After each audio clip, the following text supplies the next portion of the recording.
You're kind of soft, Steph. Yeah, Stephanie's breaking up. Let me try the computer again. Yeah. Or turn your phone sideways.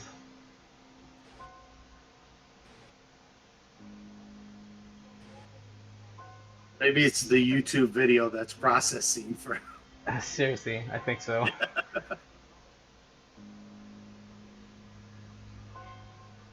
Well, gonna leave the 99. There you go. Closed. Alright.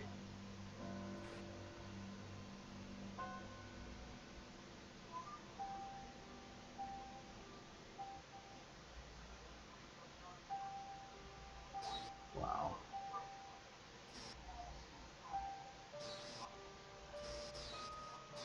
You know what I'm gonna need?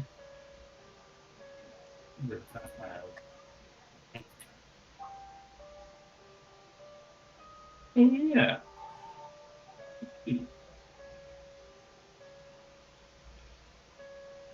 Let's see.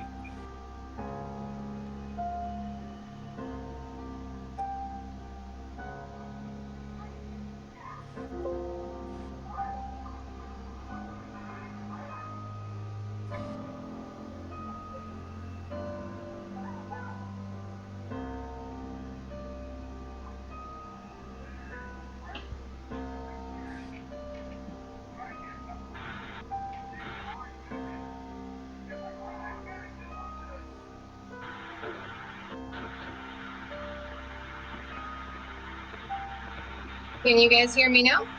Nope. Yes. I apologize for the big pile of laundry in the background. That's my Gengar shirt. Does anyone else get a lot of like feedback? Yeah, a lot of static. Yeah.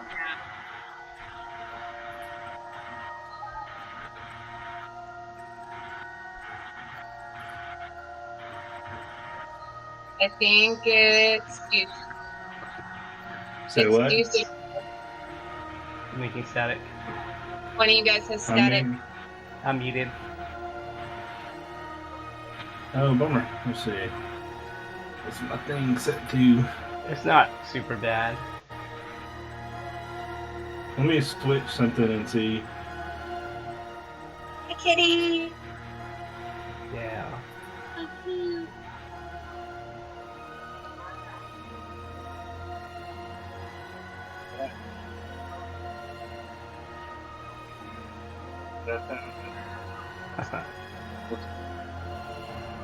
I don't hear the static anymore. It's super soft now. It's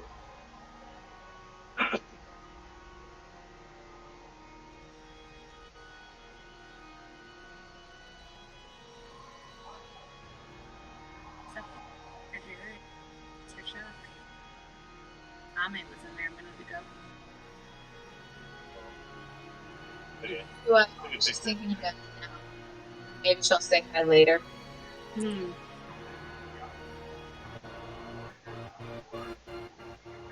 I want to know what everybody, while we're setting up and everything, I want to know what everybody got at level 3. Another spell. Oh.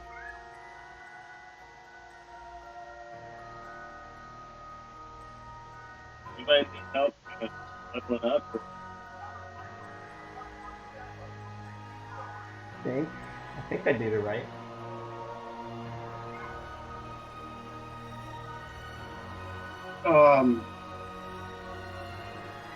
I took the subclass of a rune knight, so I get 2 runes on pieces of equipment. One gives me called the Cloud Rune, and when you or a creature you can see within 30 feet of you is hit by an attack roll, you can use your reaction to choose a different creature other than the attacker within 30 feet of you to become the target of the attack instead. That is cool. I was telling Jared, my fighting style is interception. I've had it since level 1, and I have yet to use it. I thought I was going to be able to use it with you, Stephanie, on Kavai. When a creature you can see hits a target other than you within 5 feet, you can use your reaction to reduce the damage of the target by 1d10 plus 2. And I have not been able to use it once. We've been too far apart. Yeah. Noted. Stay close to Chuck. And then I also have a fire ruin. When you hit a creature with an attack using a weapon, you can invoke the ruin to summon fiery shackles. The target takes an extra 2d6 fire damage and must succeed on a strength saving throw or be restrained for 1 minute. When restrained by the shackles, the target takes 2d6 fire damage at the start of each of its turns. Oh man, I didn't realize it was for a minute. Cool. That is cool. And then lastly, I got Giant Smite. You got a lot at level 3. Holy cow. I did not get that much. I got 2 meta magic spells. Double hit points for all that. Yeah. So, extended spell and seeking spell is what I got. And then Fergus got his hyena or whatever. He chose a hyena? That's awesome. Yeah, he Yup. totally has to make the noise now. I can catch the missiles. I can catch missiles, and And then he's also got he had this primeval awareness. Did he already have that? I don't know. I think we already had that one. yeah, I'm pretty sure I already did that. Okay. But I don't remember what it does, so remind me. As an action, you can expend 1 ranger spell slot to send either any aberrations, celestials, dragons, elementals, fae, fiends, or undead are present within 1 mile of you, up to 6 miles if you're in favored terrain, which he is. This feature doesn't reveal the creature's location or number. You can just know that there is something. So, within 6 miles, since he's in favored terrain here. Look at Fergus go. I mean, he's half asleep because he has 2 level 2 exhaustion, but you know. They'll still be useful. Right, he's well, no, so he had Natural Explorer before, and then he has Primeval Awareness, he's a Beastmaster, so that's how he got his hyena. Cool. Yeah. I really want somebody to Alright, shoot an alright. arrow at me this game so that I can catch it and throw it back. I'm so excited to do that. Although, I don't know if I'm ready, but Yeah, my level Okay. 3 didn't really do too much for me. I'm sure your level 4 is going to be amazing then. It's like at level 5, I think. My stuff starts to. I mean, I've already got quite a bit, but yeah. But who knows? I got meta magic now, so I can twist spells to my needs. What exactly does that do? What? What exactly does that do? So I could pick 2 of them, and one of them is the Seeking spell. So if you make an attack roll for a spell and miss, I can spend 2 sorcery points to re-roll the d20. But I Okay. can make the new roll. Yeah. And then I can accept extended spell. When you cast a spell that has a duration of 1 minute or longer, I can use 1 sorcery point to double its duration to a maximum duration of 24 hours. Cool. Those will be useful. Yeah. Okay, real quick, what is Fergus's current hit point? His hit points are 19. Okay.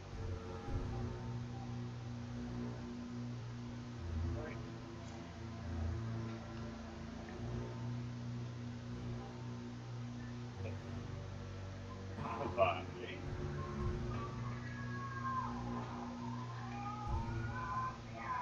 What is Yep. your current hit point maximum? 24.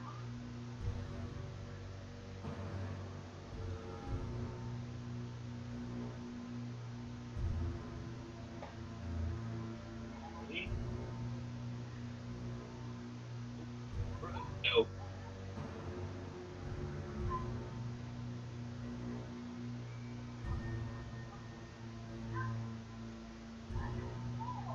No tongue. What is your hit point maximum? It's 31.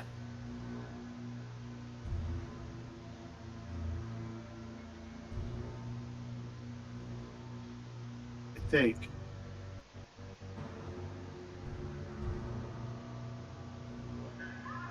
Chuck, the Yeah. shadow makes your cat look like a ghost. Where? Right behind you. On the left side. Javon. Okay. Oh. Way in the back. Or is That's a that, yeah. person. Oh, that's a Maddie? That's a Sue. Oh, that's a Sue. Hi, Sue! Oh, that is a Maddie. Hi, Maddie. Hi, Maddie. Say hi, Maddie. Say Maddie, say hi. Sorry. Javon. Current hit point maximum. 26.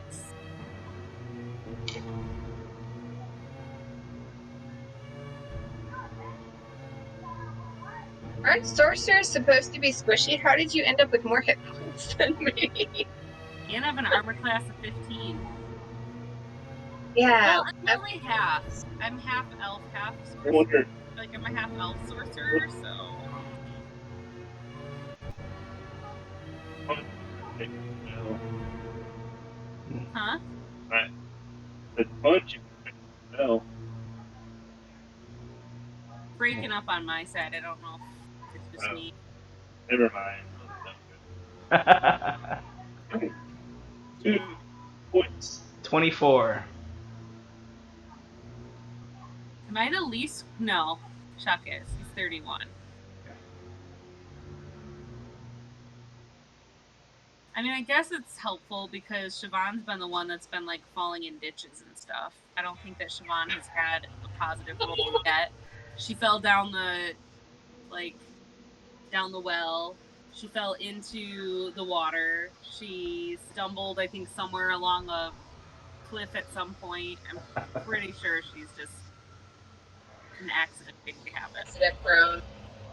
I mean, it makes sense to Sue. Sue thinks Siobhan's pretty badass.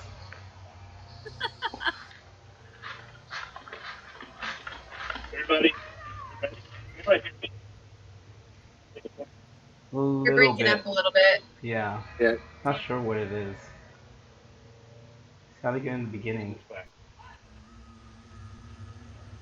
Switch back to that. There you go. Yeah, Yeah. That sound That's- better? Yeah.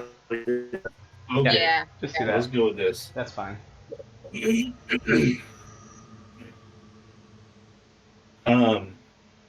So when we last left off, you guys had taken out the second ritual site. Kind of the air of the forest had changed, and you had traveled into the night till about 8 p.m. and made camp. And apart from one kind of weird encounter with a apparently undead deer,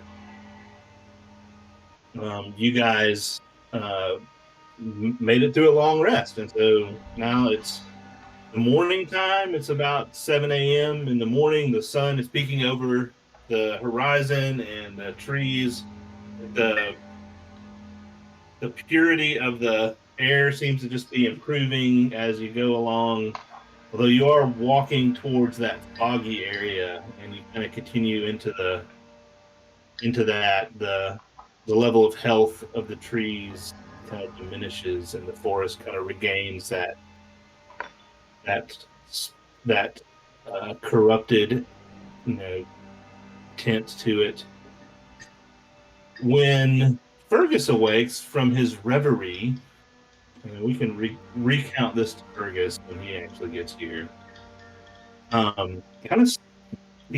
He's sitting cross-legged on the ground, in sort of meditation pose or whatever, just sort of, and his eyes come open, and he kind of comes fully back to the present and the now, and sitting directly across from him, staring him straight in the face, is a mottled brown and black spotted, looks like a dog-like creature with broad shoulders, a squat body, and stumpy legs, with this huge head that's like you take a normal looking dog and kind of squash the head a little bit and make it long shaped, and this short snout, but the mouth is very long and full of teeth, and this tongue is just sort of like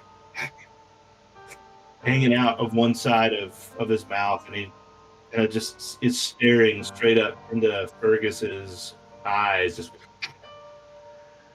and he's got this collar around his neck, and on the collar is a tag.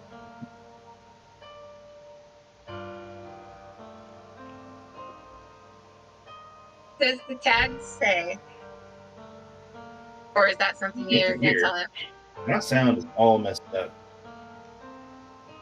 Hold on just a second. Yeah, do it. Let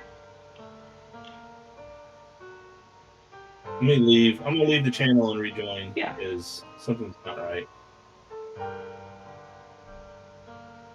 Hey, Chuck. While he's rejoining, I'm back. what Okay. Okay, there we go. All right. Sorry. Did you guys hear my description? My brilliant description of the Yes, game? it's amazing. Okay. All right. Awesome.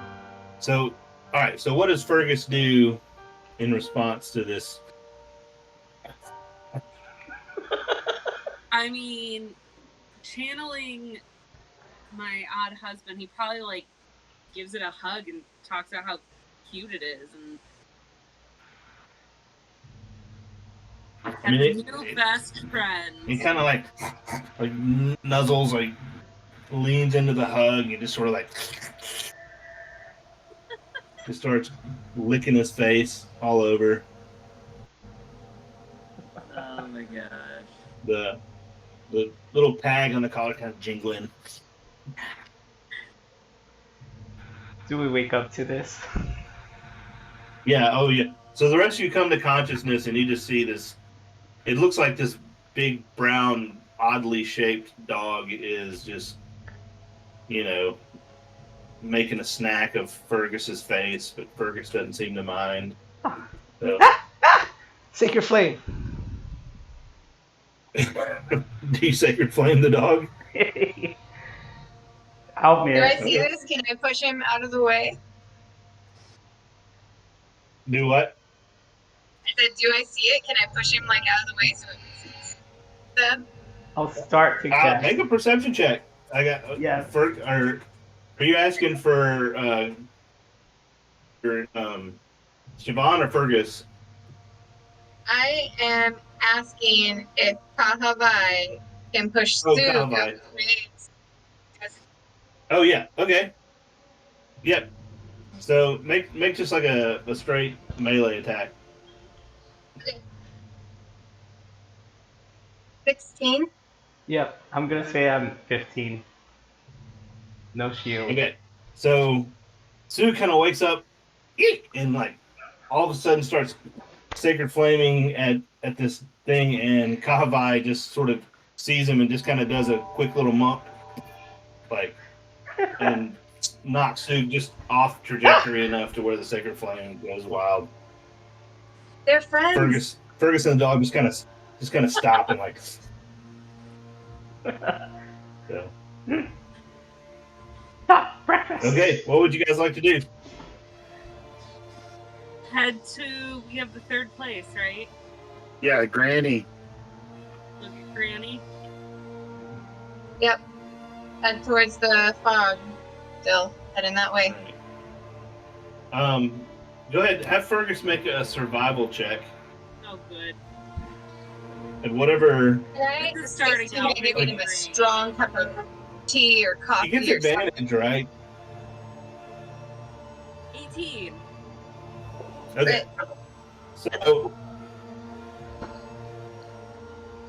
Fergus is able to kind of determine the correct route and to kind of bring you into trajectory with this,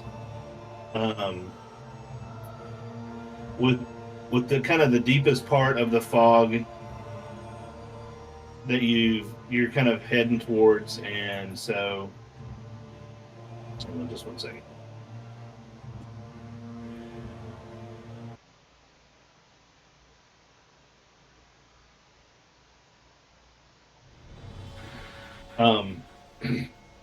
So you strike off from your camp. It takes you, not too long to strike your camp, and you head into the forest.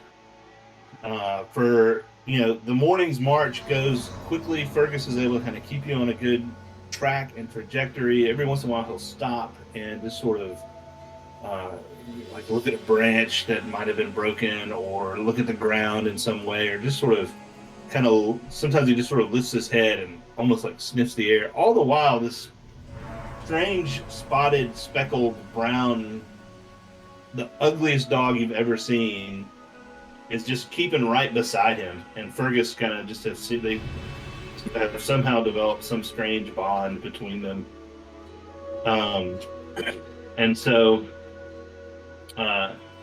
you head into the forest. As you do, the mist returns.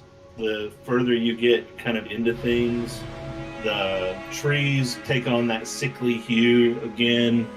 The fungal tendrils that you've noticed had receded in the other parts of the forest are starting to appear again with more frequency. You even know every once in a while this creepy just sort of embedded in these tree trunks. They just sort of blink at you every once in a while.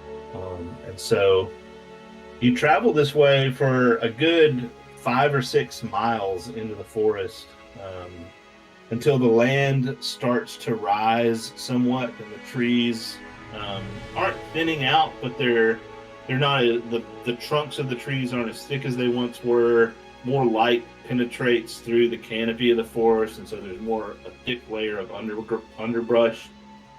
Fergus is actually able to find at one point a trail that seems to head up the slope towards kind of the darkest part of the forest, where the trees are more sickly than they look where you currently are, but also the land rises and moves in such a way as to not let much sunlight in, and so it seems to be funneling you into this dark dell, where it's just sort of a small but deep valley in the forest floor. At this point, you feel like you've traveled a good 7 or 8 miles. Your estimation when you got to the vantage point was that the darkest part of this forest was, roughly, 9 or 10 miles away. So you've got to be getting close to your objective. What would you guys like to do at this point?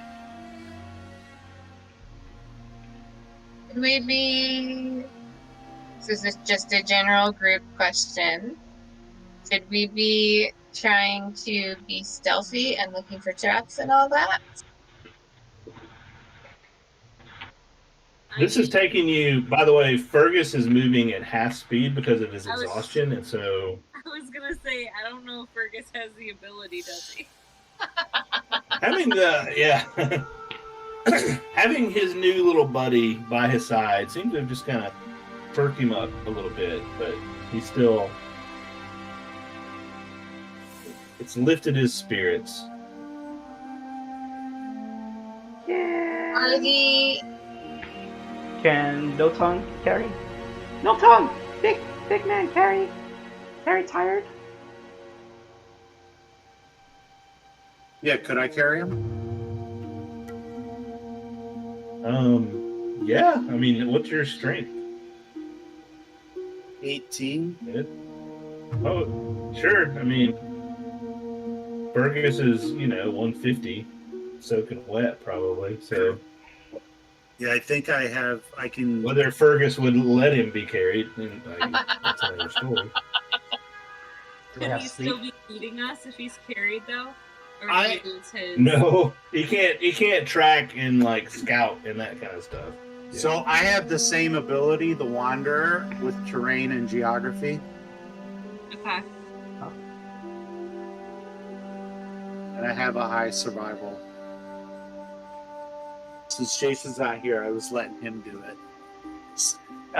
'Cause he's the ranger. Do we see? Are the eyeballs getting closer together the farther? No, they're so rare. I mean, you've just seen one all day, but you haven't noticed any other ones so far. I'm not gonna lie, I keep mixing up my stories and wanting to check the trunks for rings.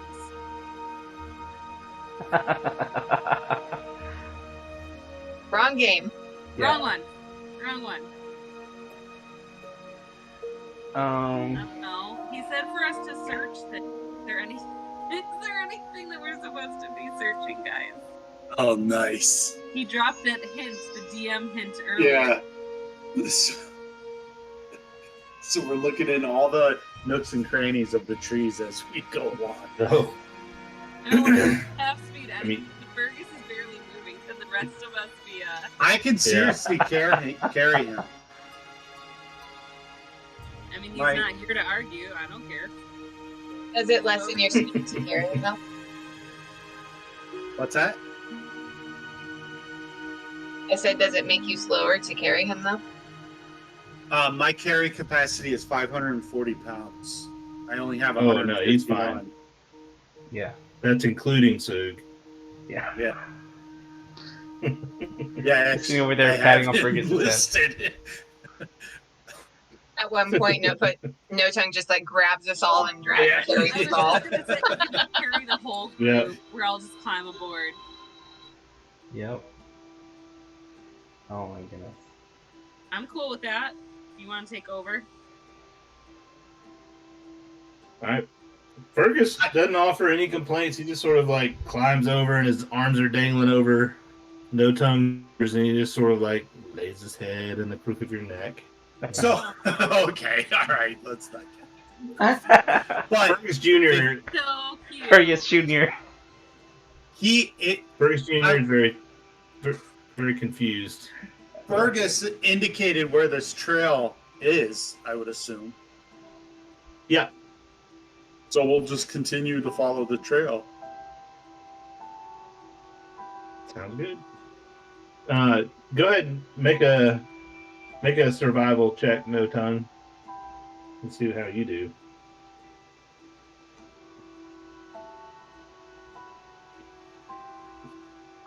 With all the boggles around your neck.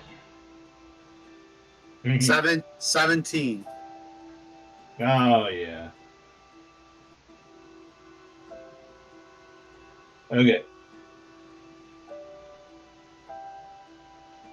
So No Tongue kind of carrying both Sug and Fergus on his back. Managed to keep to the trail. No Tongue, you notice footprints of small humanoids. It doesn't take any genius of deductive reasoning to figure out that they're goblin footprints, most likely, that seem to be heading both to and from up and down this trail that you're following. And at some point, you can see through the trees, about 100 yards away, sort of a ridge line of bare stone. The fungus that's growing on the trees at this point has become more intense than you've seen it so far in the forest at any point in your travels. So you definitely feel like you're, if you're not on the right track, you're pretty close to being on the right track. I mean, and you're on the right track basically, but you're kind of headed up towards a kind of a rocky cliff face, it seems like. Even as the trees kind of get more intense in their fungaliness. But so you carry on? Yeah. So I would indicate to the group that, you know, what I'm seeing up front and kind of get a group decision we're carrying on, I would assume. Yeah. So after going about 50 yards, the cliff is sort of looming over you. You can tell it almost like you're walking almost into a hollow in the side of the cliff where the rock seems to be hovering over your heads, or will soon be hovering over your heads if you proceed any further. The rock itself is this sort of, you know, it looks to be like just kind of a very common gray limestone, lots of moisture and growth. Like you can see, you know. Can we get to the top of that rock that would be hanging over us? There's no way immediately that you can see without getting closer to the actual cliff. And it's not hanging over you yet. You can just sort of see that you're kind of heading into an overhang sort of situation. Like there's deep, dark moss that's almost black. And there are just sort of sickly looking ferns and other undergrowth. There's even some tendrils of like this fungal growth kind of dangling down a couple of feet from the cliff. As you get closer to it, it becomes pretty clear that you're being kind of funneled into some sort of cave-like area, which is the entrance of it, probably now, 20 yards away. And we like throw a stone in there and see what happens. I just don't want us to be the first thing to like go into the cave. That's all. Okay. Does anyone who's stealthier than I want to take the lead? Because we clearly can see where we need to go. I don't need to be leading, and I'm definitely not stealthy. Would he have? Would Fergus have his? He could use his primeval awareness to see if he's thinking we want to or not. He can absolutely use his primeval awareness. Yeah. What do you guys think? Do it. Yeah.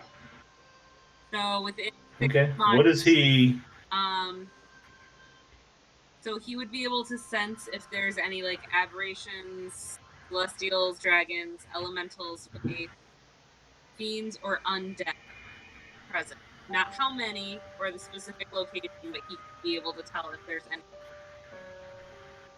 He's getting. Let me see if I can. So from kind of straight, does he know direction, or does he just within that radius? It says this feature doesn't reveal the creature's location or number. Okay. So yes, he is getting strong flavors of aberration with notes of undead and just a hint of fey.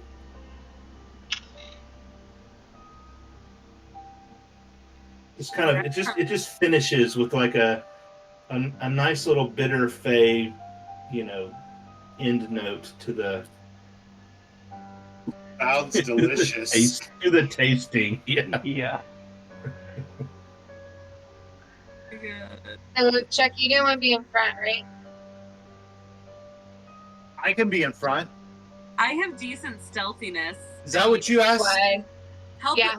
Hypothetically, Siobhan should be stealthy. So I'm just gonna say it that way from now on. She's supposed to be extremely stealthy and like really good at this stuff, but you know. Siobhan and Kalamaya will go in front. I'm pretty sure we have the highest stealth bonus. At least right now, because Fergus, right? Like his stealth. He has disadvantage, yeah. He has advantage, but I think with his advantage, now that he's disadvantaged, does that just like equal? Because he has sneaky boots on. Yeah. Yes. So that washes out. Okay. So I think we're even at this point. Okay. Without his advantage. So what about the rock throwing? Do we still want to do that? So I absolutely want to do that. I'm gonna like hide behind a tree and just toss a rock into the deep, dark cave and see if anything comes out or whatever. You pick up a rock and just give it your best throw, and you kind of hear it. You wait. Roar. Nothing. Okay. I will stealthily go up, try to stealthily go up to the entrance to this place, kind of peeking along the side, not like just walking, but kind of peeking along the side as much as possible. Checking Okay, for traps as I go. Okay, make a stealth check. Both of us, or just Whoever is advancing forward. So, how have I got 18? I got 11. Okay.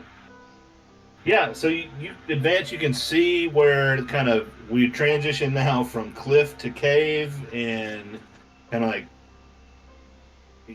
the sunlight is there's still a little bit of sunlight peeking in, but beyond is just sort of inky darkness. But you can definitely tell that there's still area to explore straight ahead of you. So do you guys have dark vision? Tiefling, I'm pretty sure tieflings. I do. I don't think tieflings do. Okay. Siobhan does. What tieflings do? So I don't know. you kind of come. You finally kind of enter underneath this overhang, and there's this dead tree that kind of is clinging to the cliff directly above you, and there's just the mouth of the cave itself is very wide, and there's rotting tendrils of fungus that sort of hang down over the mouth of the cave a little, and they don't quite reach to the ground, but you do kind of have to shove them out of your way a little bit. Out of the cave, there's this stale and very cold air that is just blowing in a gentle breeze. It's not blowing like wind, but it's just kind of coming out of the cave, and with it comes this stench of rot, and also kind of mingled somewhat with this strange smell of spices and incense, and definitely something that doesn't belong there. You can hear. Oh, go ahead and make a perception check, Kahavai and Siobhan. I would like to light a torch and hand it back to Soog. 14. Okay. 9 for Kahavai. Okay. So Siobhan, it's not hard to hear. You can kind of hear it, Kahavai, but Siobhan, you can definitely hear the sound of rushing water coming from somewhere deep in front of you. You can't see the source of it, but it's sort of there, kind of as background noise as you go in. So are we What are the rest of you guys doing? Are we in a bigger cave or a tunnel? Does that make sense? Does it seem like we're in a tunnel? So can everybody see kind of what I just shared? Yes. So you're in right now it's just Kahavai and Siobhan, but you're in sort of the wider mouth of this cave that definitely you can kind of see leads into a tunnel proceeding kind of into the cliff face. And the Siobhan, presence of that air is coming straight at you from out of there. So Siobhan, which side did you hear the voices coming from? Straight ahead, right? Is that what it's in the distance, straight ahead? you didn't hear voices, you heard rushing water. Yeah, that's right. Does water? Yep, and it's coming. I can't tell how far, but it's straight forward.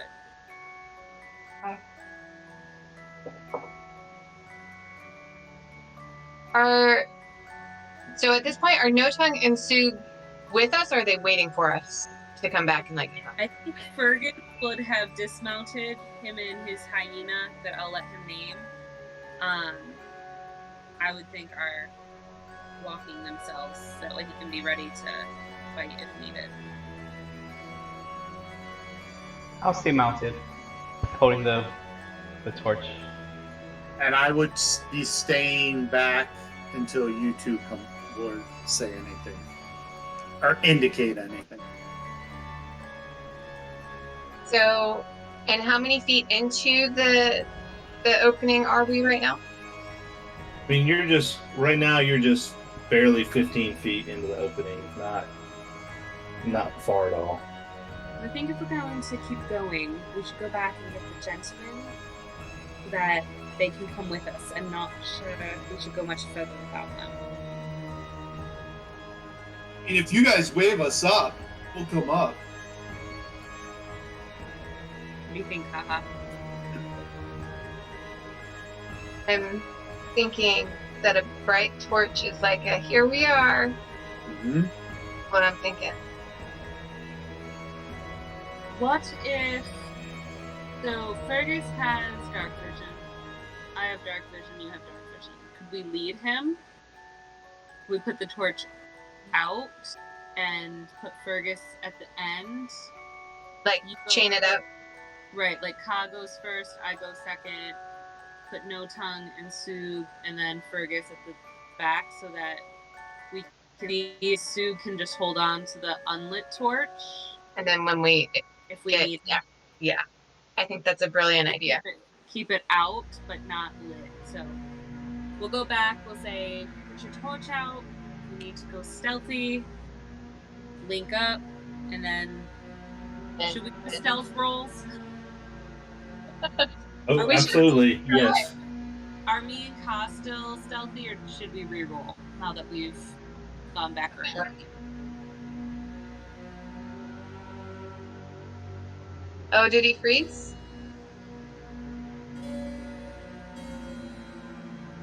Yeah, looks like it. Here's my question. I did a stealth check for Fergus, and it only rolled one die, which is correct, right? Like, it should be that Yeah. one die that he had. Okay. Right, yeah. So I rolled it twice. So it would be that first one that I did because he doesn't have disadvantage. He just doesn't have his advantage. Right now. Yeah. So he rolled a natural 20. Way to go. Hey. Constant Fergie. Okay. Which is good because his disadvantage would have been an 11. Mhm. So, did you say Siobhan and Ka should re-roll stealth? Y'all are good for now. Okay. Do No Tongue and Sue need to roll stealth since we're all trying to go stealthy? If they're coming up to where you guys are, yes. We're doing a human chain so that we don't have to light the torch until we actually see people. So it'll go Kahavai, Siobhan, No Tongue with Sugana's back, and then Fergus at the back, bringing up the tail since we're Okay. the All right, roll in. All right. So at disadvantage, I got a 9. 8.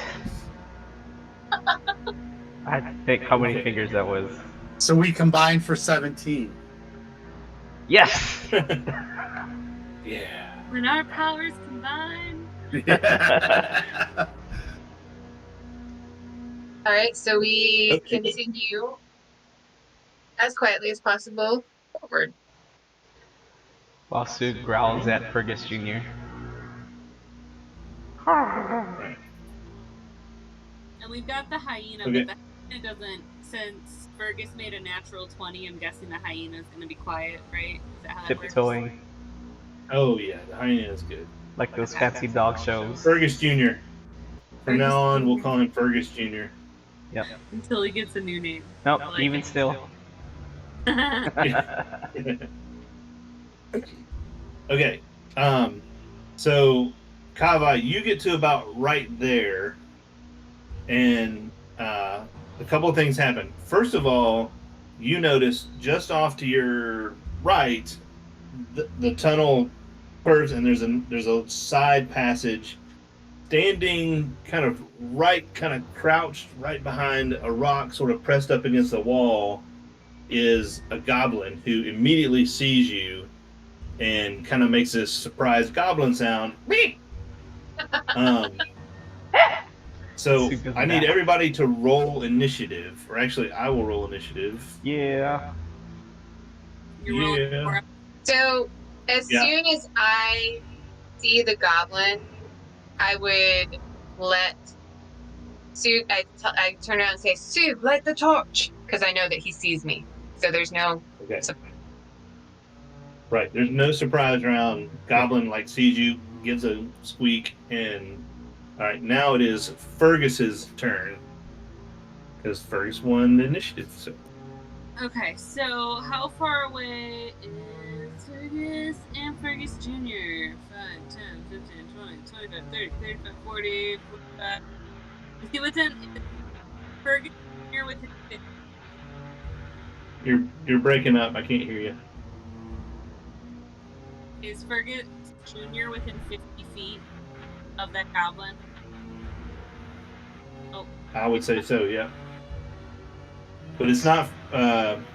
Does Fergus Jr. go on Fergus's initiative? It rolled a separate initiative for him. So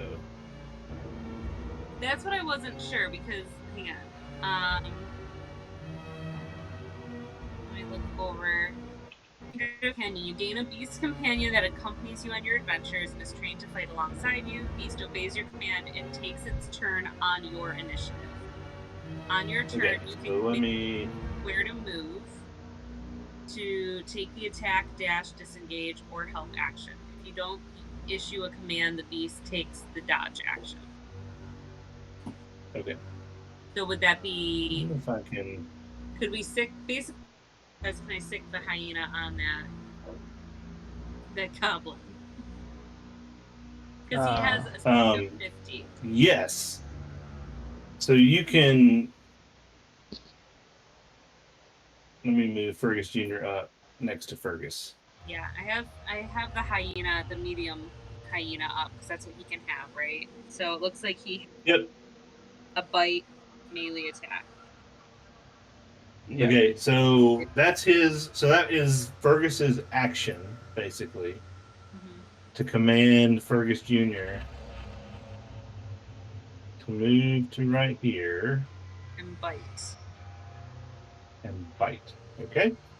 So go ahead and roll for Fergus Jr. to attack. What would that be? A D20? I'm guessing. Yeah. Yes. Yeah, just like a character. So D20 and then add his modifier. Yeah. Fergus what Jr.'s would- modifier. Oh, +2. So 16. Whoa.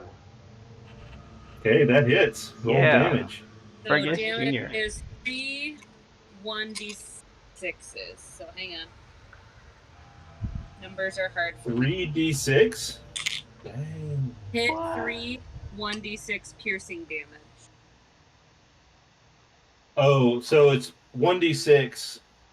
So yeah, you roll 1d6, and 3 is the average. So what did you roll? 5. Okay. All right. Okay. Yep. Fergus Jr. kind of sprints up. Where is it? Take it. Oh. There we go. It's not working. How do I do this? Okay, whatever. Sprints up to the goblin and just immediately jumps, and these big meaty paws just tackle the goblin to the ground.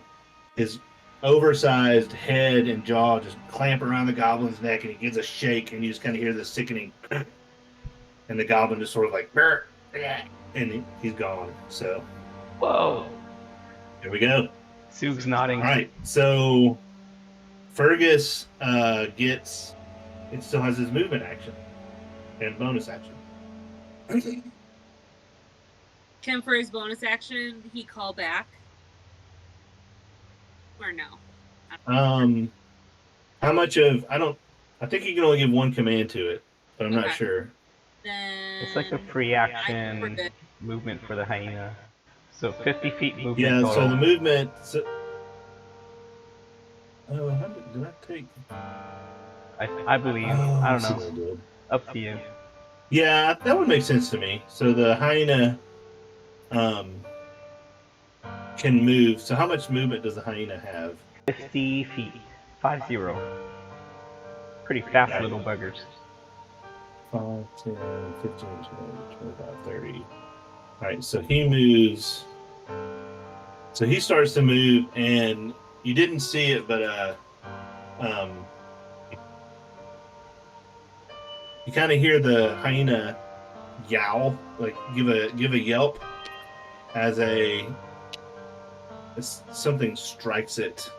Kind of. Okay.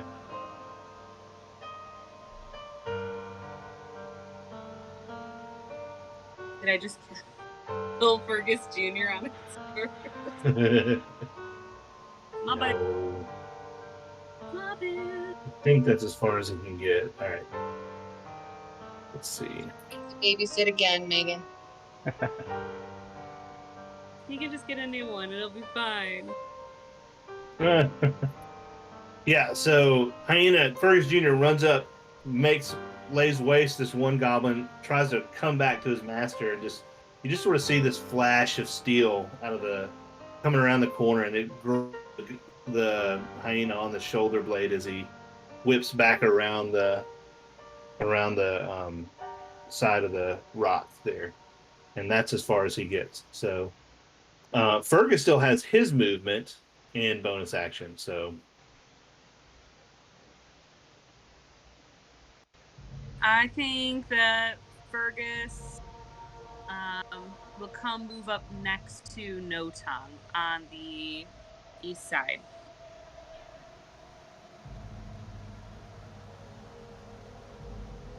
If that makes sense. Yep. I can make the thing move. There we go. All right. Can y'all still see the? Yeah. Yeah. Okay. Cool. Okay.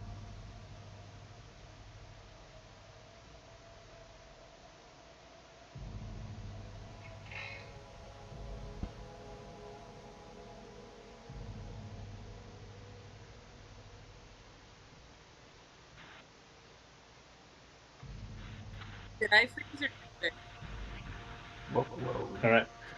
we good? So, a goblin darts out of the passageway that Fergus Jr. just came out of, turns to the south, and just hightails it down the tunnel.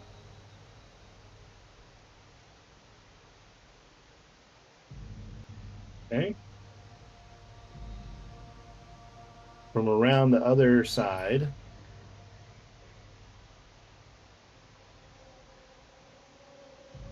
I'll tell you what he's going to do.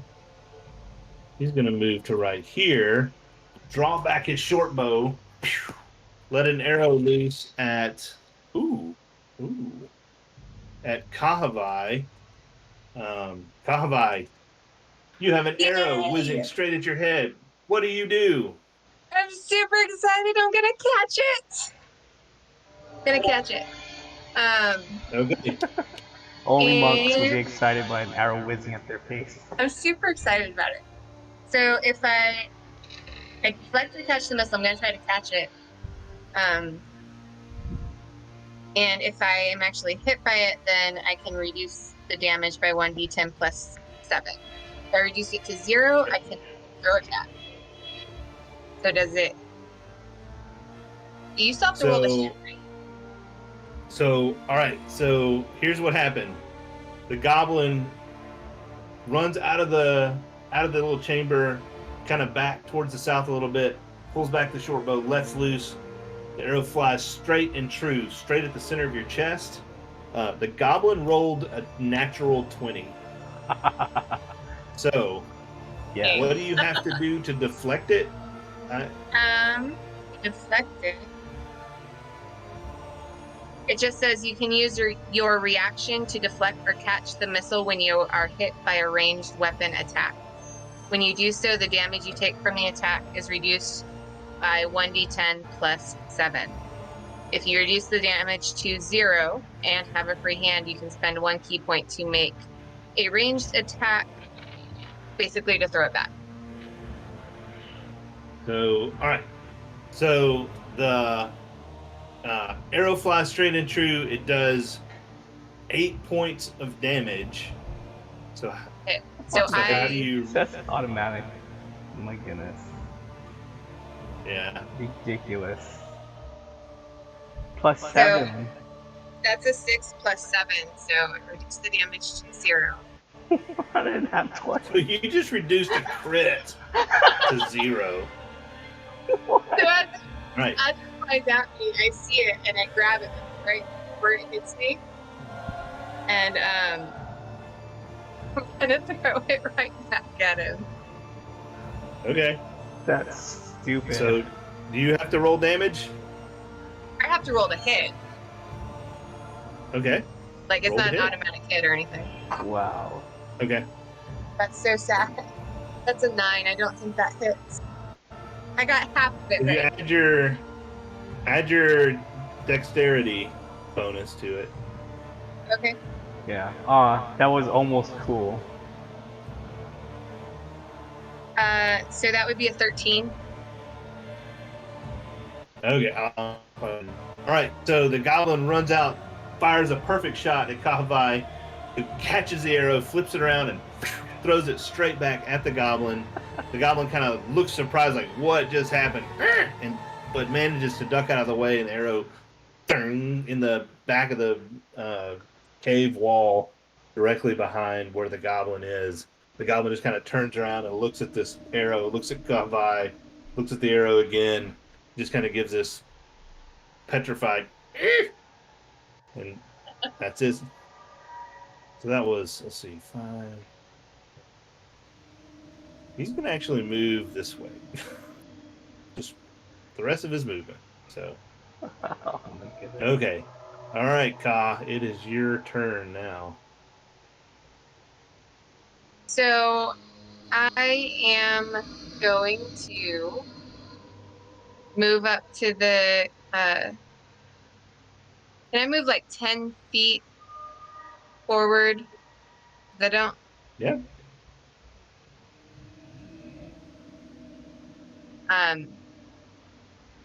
And then like maybe one more, and I'm gonna try to throw a dart at the one in front, or wherever I need to get Okay. to have range to throw a dart at goblin number 1. Okay. Make an attack.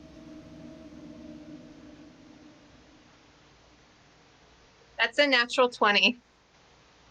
What? So Roll So, damage, double the 26 to dice. hit. That it hits. So that's a 4, and it fell on the ground. So 1 second.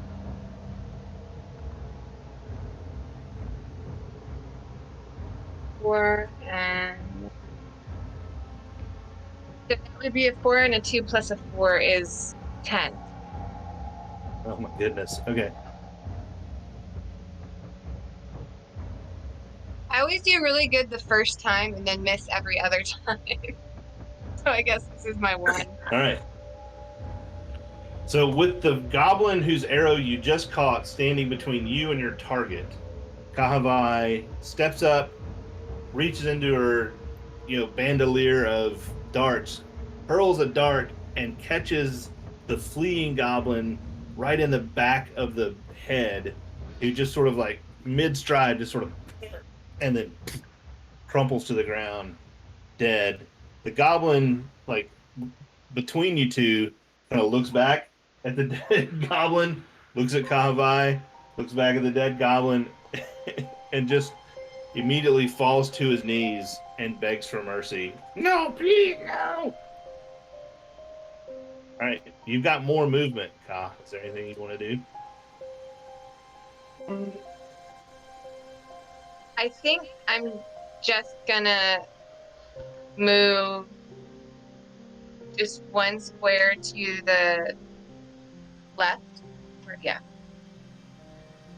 But that's it. Right there? Sorry, the other left. I don't know my left and right. Yeah, just right there. Zug, Ooh. you're up. Sug's gonna spend the action to light a torch. The torch. Oh man, if I dismount, it's only gonna be half movement.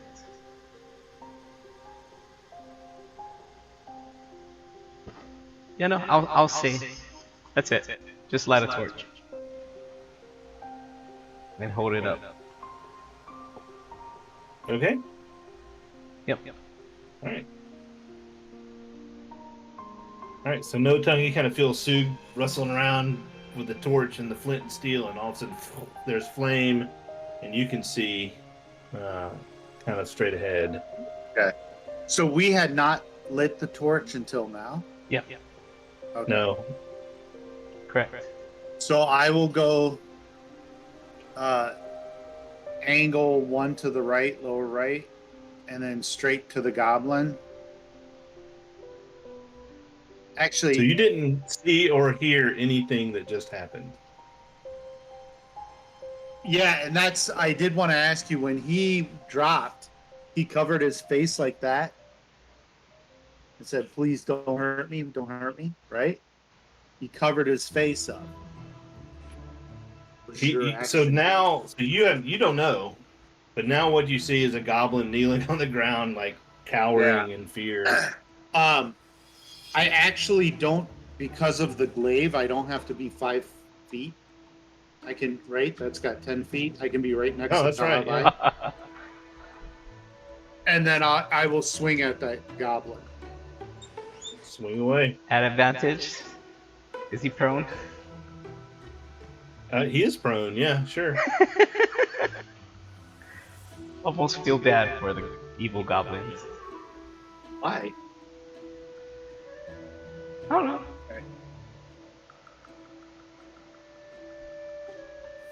23.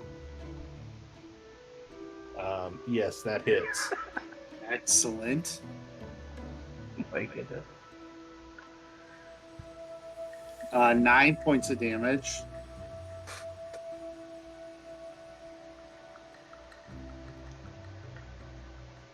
Okay, so No Tongue walks up, kind of looks around, sees the goblin cowering, just sort of casually takes his glaive and is just like, goblin's dead. Can we? Anything else? Sug's gonna dismount and search bodies. I clean my blade on the glaive. Sue, did you dismount already, or I did not. Or are you still? Still Oh, not. he's with me. He's with me. Look at that. Yeah. I'll hold the torch up and Oh, I can take it from you. I'll There you take go. it from you. set it Okay. at Doton's feet.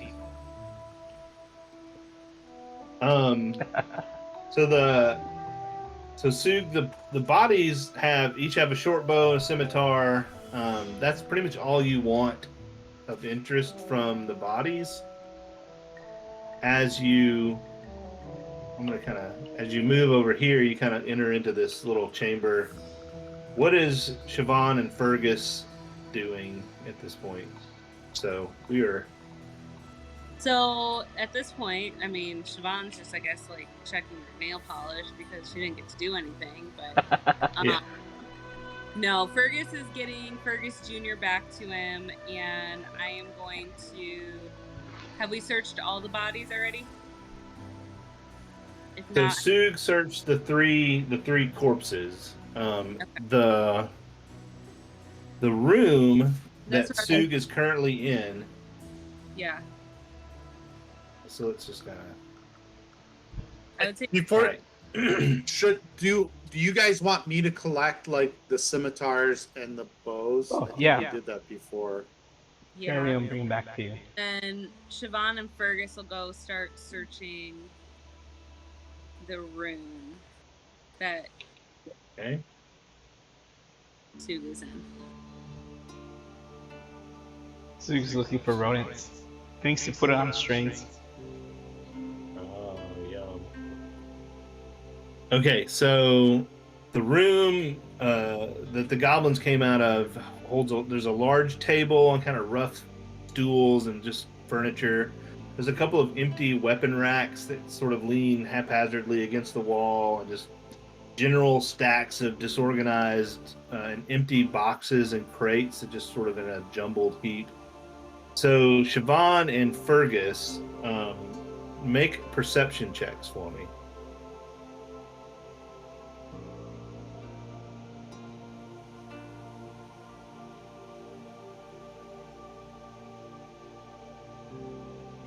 Siobhan got 14 and perception. Fergus got natural 20, so 22. What? Oh my gosh. Okay. Okay. So.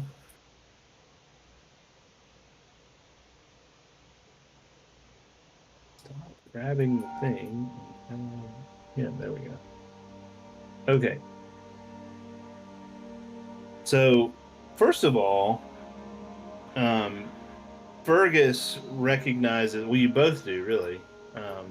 Right where Fergus is standing he's kind of uncovered part of the wall that just was made to look natural, but he has kind of detected a seam, and there's just sort of this give to it. And Fergus sort of pushes on the wall really gently, and it swings on an unseen hinge and moves inward. And there's actually, I'm just gonna put Fergus in here. Oh.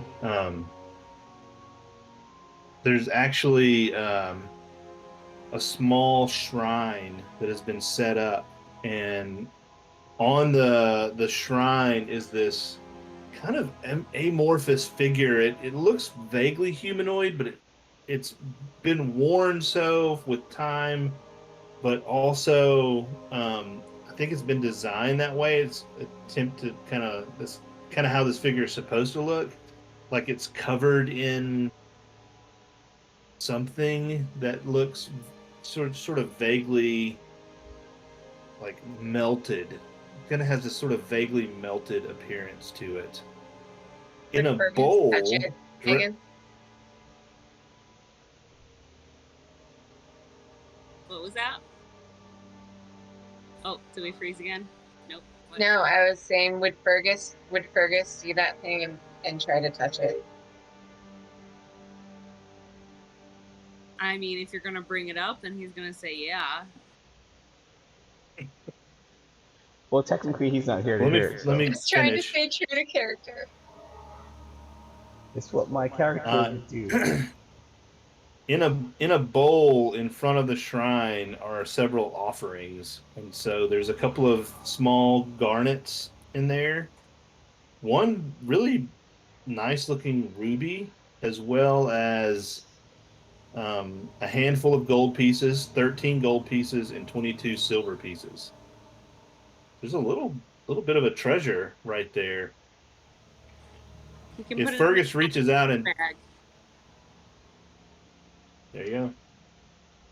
because he has that whatever it is, that bag thing, right? Inventory, I think. Bag of holding. No, you don't have a bag of holding. Yes, he does. Fergus? Yeah, Fergus has a bag of holding. Boots of Where Elven did he get a bag of holding? Yeah, and that- original mind shielding. That came up before. Yeah. Yeah. Those What? were part of Yeah. the options that they gave him as his, like, when he was creating his character of equipment. A bag of holding? No. You're gonna have to That go is- through juice. D&D that's- No. Oh. Sorry, Fergus, but he doesn't have a bag of holding. We'll talk about it later. That's a little crazy. D&D Beyond gave him a bag of holding? Yeah, Okay, whatever. he just picked random things that came up as his options. Oh. Okay. It's utility in a sorry. container, so he was like, okay. Like the cheapest version of a bag of holding is like 2,000 plus gold. I know. Yeah. Yeah. So, yeah. Well, anyway. Anyway. All right, so Fergus reaches out to touch it, and if he does, it feels mundane, like it's an old stone. The stone's kind of pitted and rough. We don't know how long it's been sitting there, but yep. He can put the treasure in his bag of holding next to his, Vorpal +3 sword.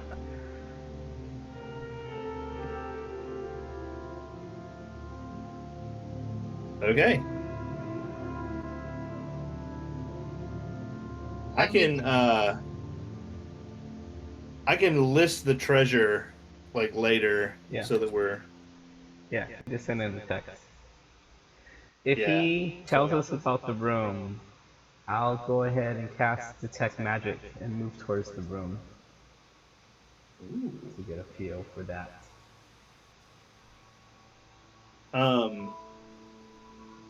Sug, make a religion check. Yes. +1. Alright, here we go. Ah, those rolls were 20. My skill is too small. That's a 3. Well, you don't know. Yeah. But your tech magic, so the little buckler that you found last session glows with a little glowy, but nothing else glows or is magical.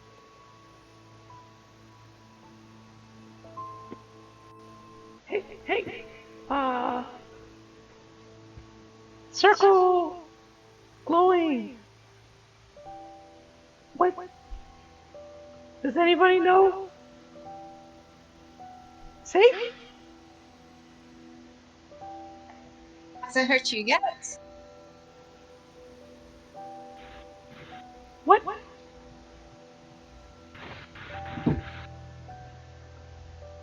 I'm not sure any of us can.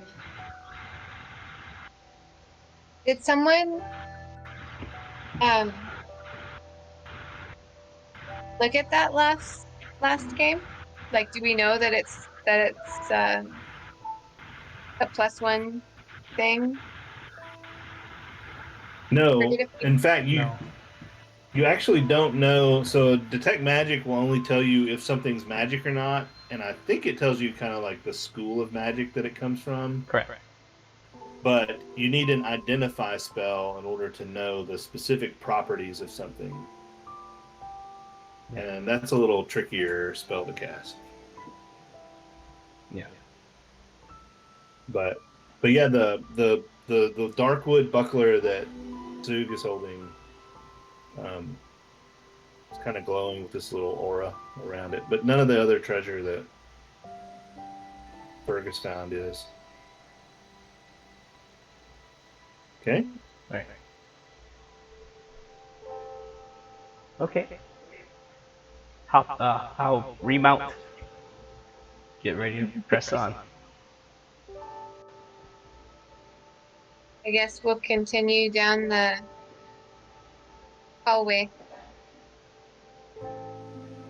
Okay.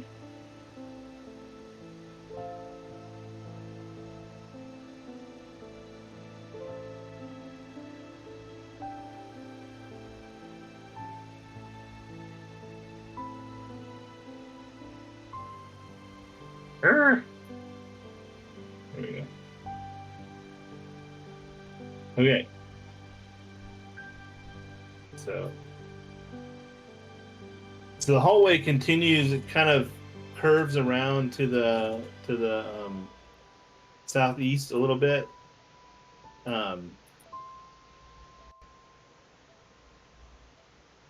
You kind of can see it sort of opening out a little bit ahead of you as you proceed. The sound of the rushing water becomes greater. The walls of the cavern are stone, like natural stone, although there's lots of signs that of many feet that have kind of come this way and that. The walls of the stone are damp and kind of covered with a sheen, like a blackish sort of glossy sliminess to them. The sound of the rushing water is very loud now as you kind of see it sort of opens out into a wider cavern. You can see ahead just a little bit. Is the torch still lit? Probably. I would assume so. Yeah, I took it, Anyone? and then if Sue got back up into the backpack, I would have handed it back up to him. Hello. I feel like I with lost you guys. we wouldn't really be worrying about being stealthy right now. After all that just went I down, it was can't hear you. Yeah, Deuce can't hear us.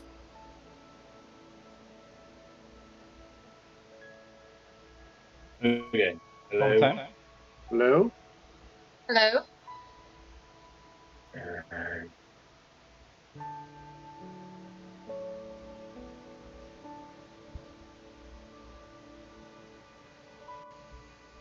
Hello? Hello? Hello? Why can't I hear anybody now? Uh-oh. No.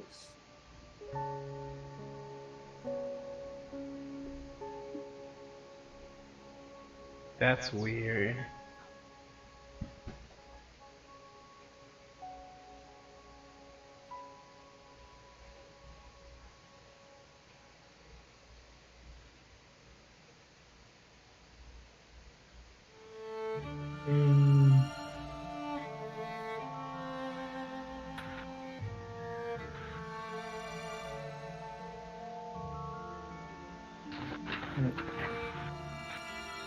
If this was Facebook Messenger, we would definitely be getting a frowny face.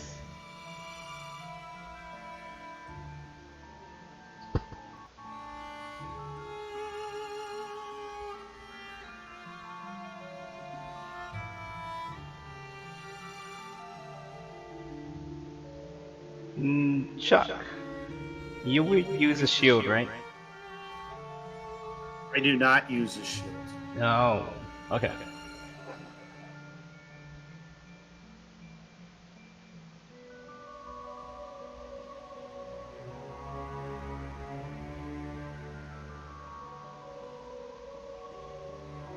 Am I the only one? I think so. Unless... Siobhan? I don't know. Can you use a shield? can I use a shield? I mean, I think I can, but I don't think I do. Yeah. I mean, if you don't, yeah. Okay. I won't say no to a shield. To a better shield. Anybody hear me now? Yep. I can't hear Yes. anybody. Yep, we can hear you. Can you hear us? No.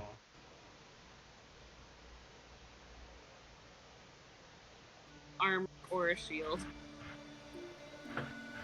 But I got a quarter Yeah. that I that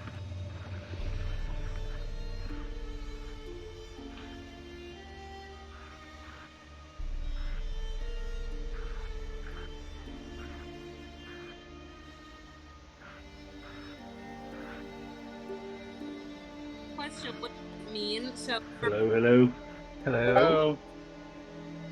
Can you hear us yet?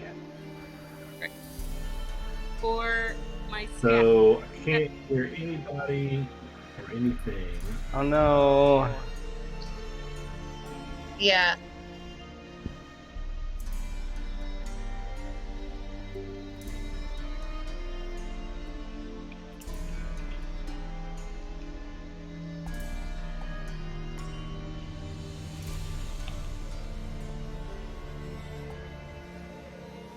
Hello? Hello. Okay. Now I can hear you. Hey. Okay. Hey, alright.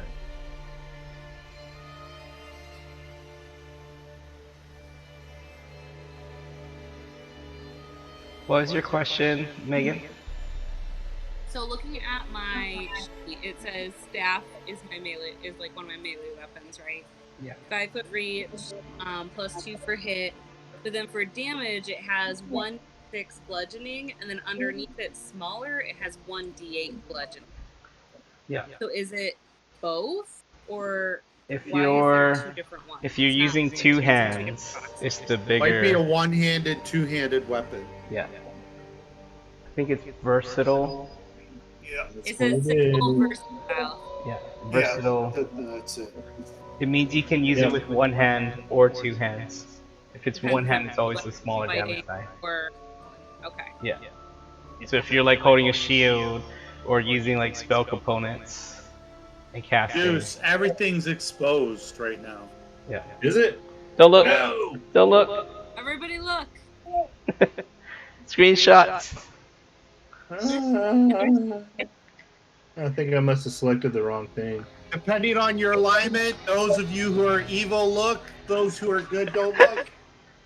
Wait, what if I'm true neutral? Do I just like peek, peek a little Just bit? take a peek. Roll a dice. You got 5 seconds. Where's my die? Ooh. 11 or 10. Yeah.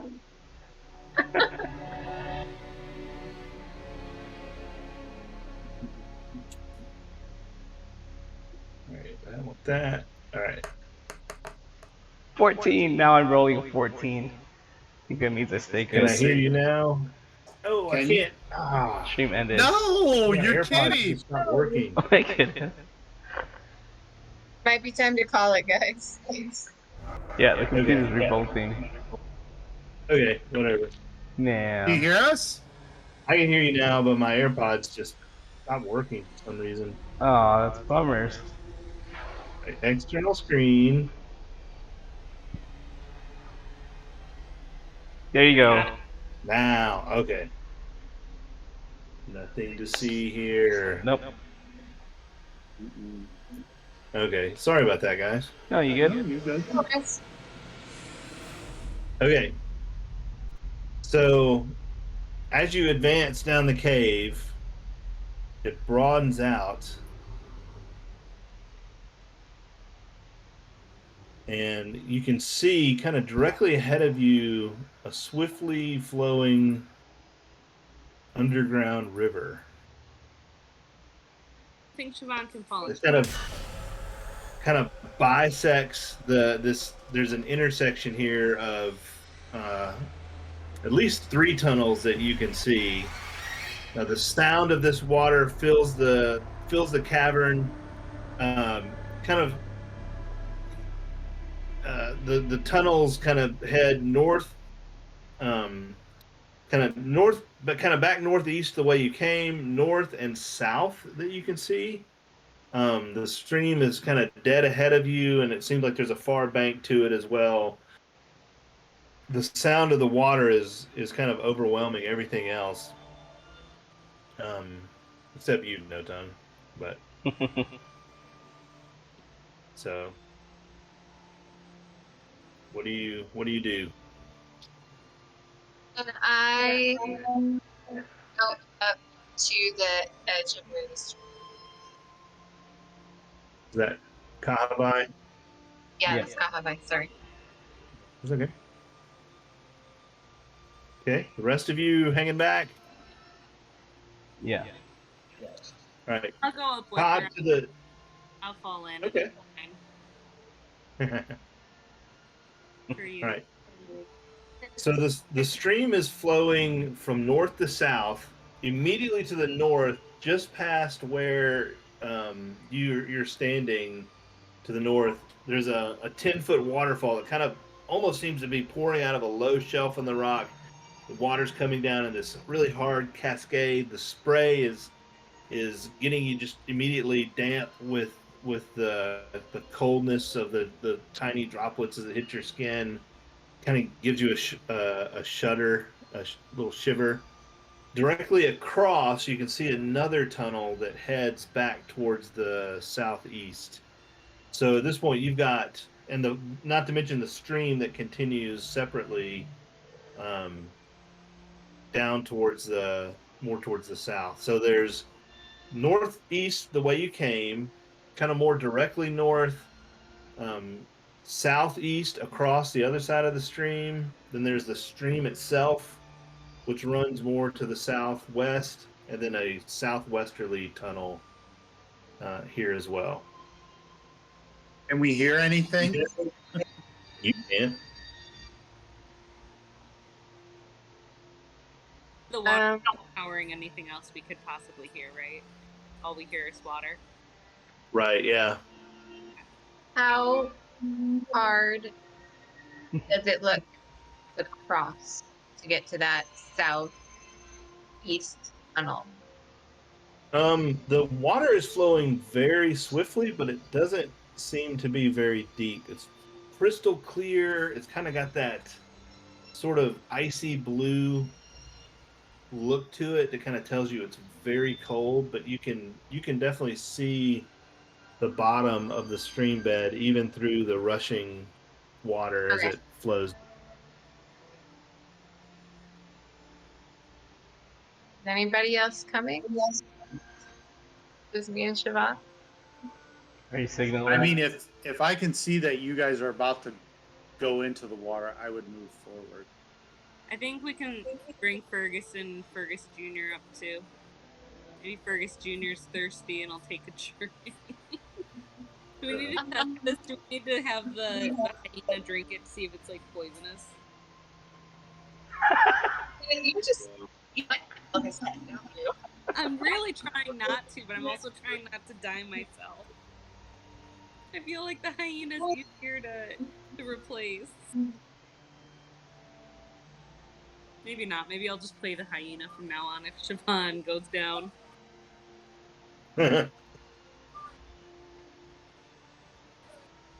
Unless anybody has their suggestions, I guess we can continue.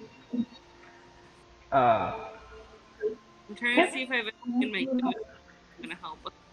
We can ask that on a string.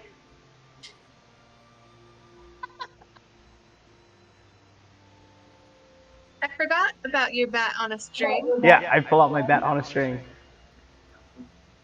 What is your bat on a string telling you? And I'll spin it. And okay, it does point to the southeast.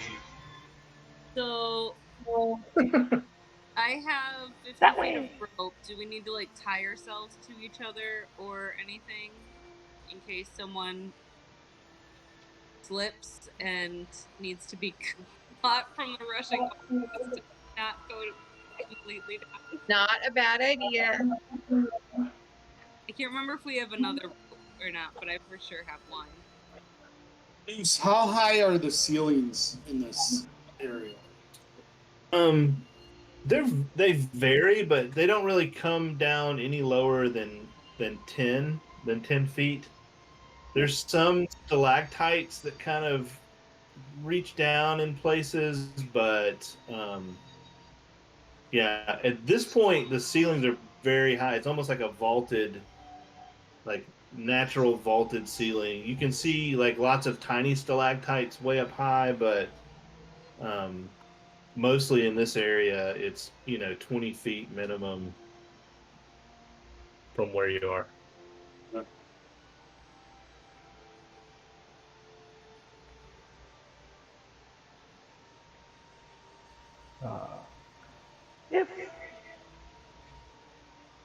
Lady all style a lot.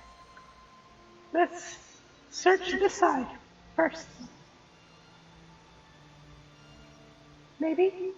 Uh, do any of the other two tunnels, does one look more traveled than the other, I guess? Oh, make a survival check. 11. It definitely looks like the one leading towards the south has had a little bit more foot traffic. It's not like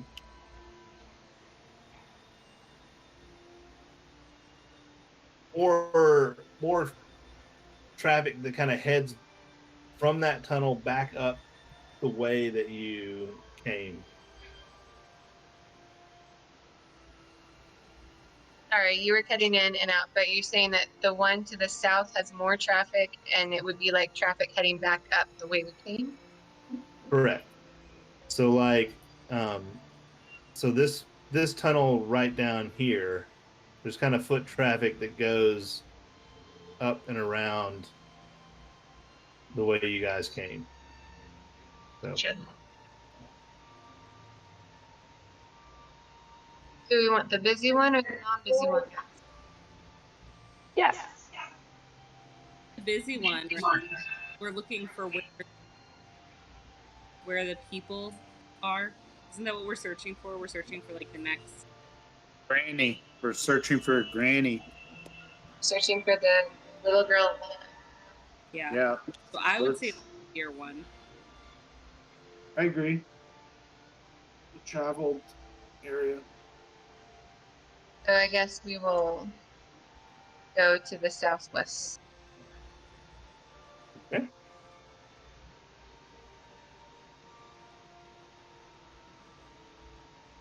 So this direction here.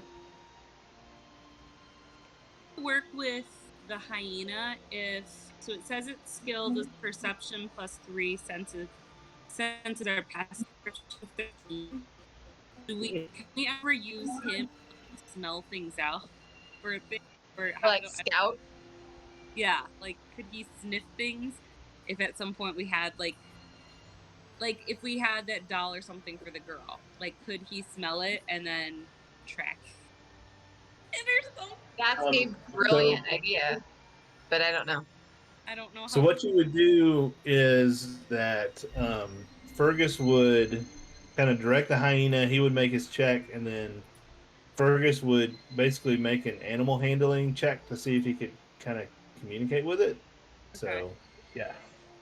and I would say I would give him advantage on that because it's Fergus Jr.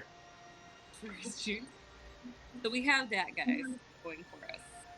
If we need to use that, like if we get closer, if we're trying to figure out. I mean, do we just want to do it now and see if he can point Tell us? us. Yeah. Sure. So what do I need to roll first? Hyena or Fergus? Roll the hyena's perception. So what are you trying to get him to indicate? We're trying to see if he can tell us which direction, if he smells that scent from the doll, like if he smells the girl. Okay. Because we have the doll, right? Yep. Yeah. I'll hold it out. Okay. Okay. So, Do his Fergus kind of perception. like pats him on the head. Okay, find the girl, find Lupa, and he kind of. All right, roll his perception. 16 for the hyena. Oh, nice. Okay, roll Fergus's animal handling. 6. You Okay, said advantage, right? With advantage, yeah. Not any better. So 6 was clearly Fergus hasn't gotten this down quite yet. Okay, so hyena is definitely kind of indicating something, and he's kind of indicating something from where the hyena currently is, more directly west. So just kind of like, and kind of gives us see the kind of hackles on the back of his neck sort of stand up. He kind of gives this low like hyena growl. That's how I imagine hyenas growl. Yes. Okay.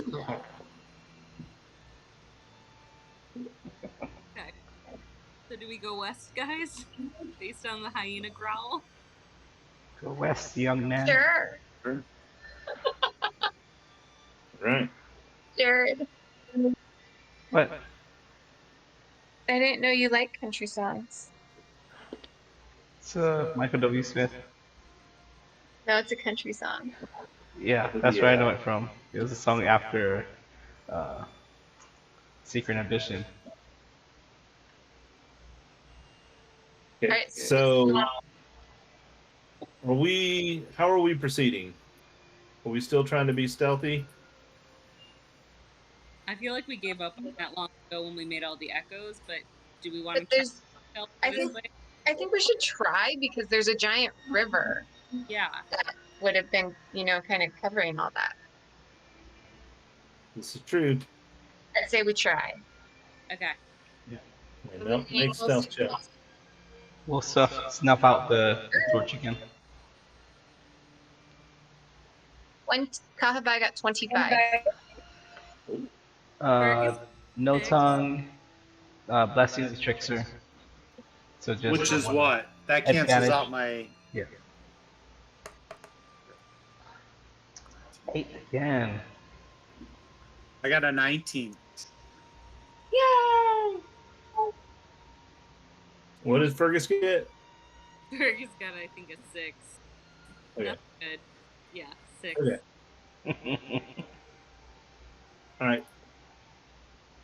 So, Kahavai, as you kind of make your way down the tunnel, you notice another side room, and you kind of peek your head around, and it's almost like you peek your head around and you lock eyes with several goblins who kind of look up from a game of dice that they're playing around a big table, and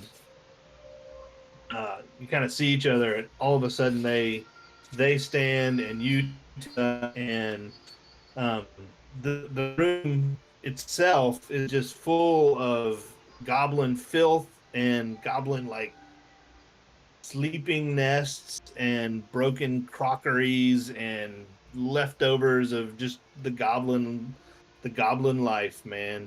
The rotted leavings of just 100 meals kind of clutter every surface of the floor, and the room, to the point to which it looks like actually just moving in the cluttered areas of this is going to be difficult. But there are 4 ordinary looking goblins sitting around various tables, and it's a really large room, and you can kind of see, like, along the shadows, some darker forms and just movement, and you haven't fully come into the room yet. So I'm gonna have everybody go ahead and roll initiative. Are we rolling or are you rolling for us? I'm rolling. Yeah. So let's see. So easy. So easy. Oh, good. I put Fergus Jr. right with me. Yeah. Okay. Sug, you see Kahavai as she walks down the path, just sort of tense up and freeze, and she kind of looks back at you and kind of indicates trouble. It's easy to read. So, what would you like to do? I will. Oh, Real quick. Does No Tongue have a... No Tongue can't see? Does he have a torch or no torch? Just He has no torch at this point, right? I'm holding the torch. Unlit. Unlit. Okay. Okay. Alright. Action, light the torch. Okay. Torch flares to life. We'll dismount. And southwest 15 feet.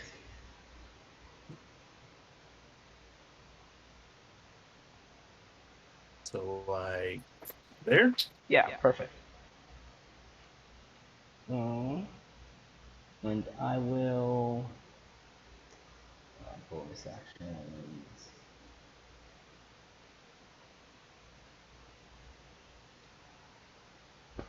I'll burn my action. And I'll scoot down. Well, you've already used an action to light the torch. That's right. I'm good. That's it. Yep, that's it. Okay.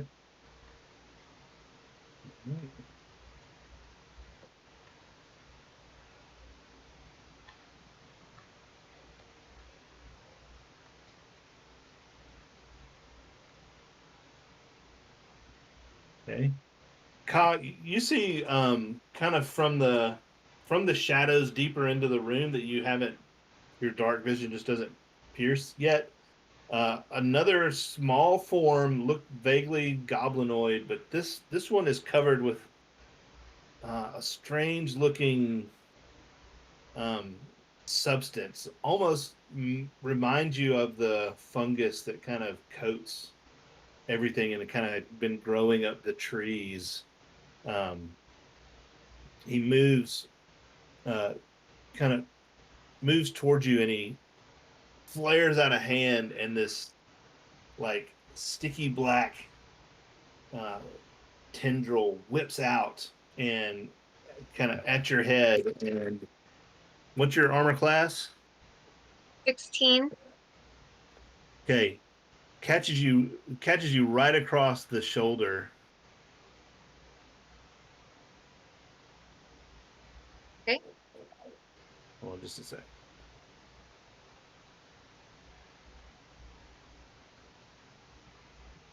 Oh man.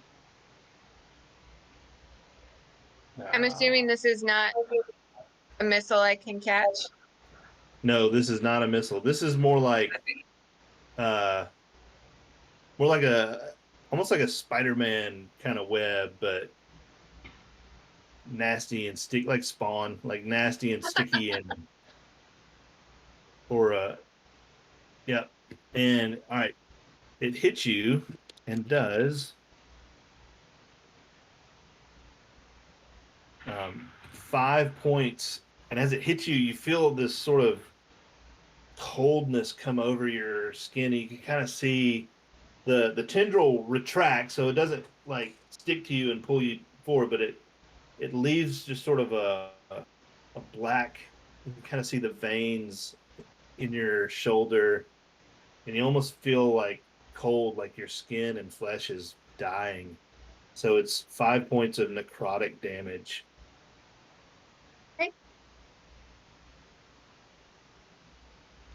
Okay.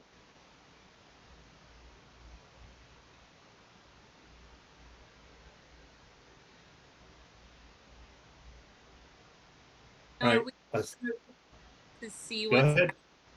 Can we see from where since we're around the corner, can we see only what's happening to Kahavai, or can we not even? You can only see Kahavai at this point. Okay.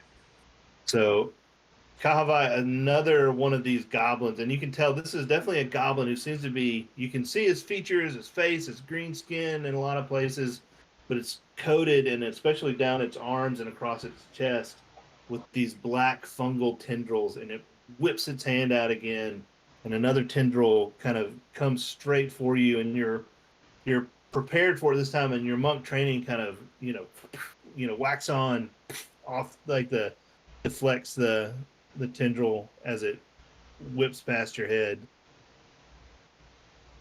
Okay, now it is Fergus's go.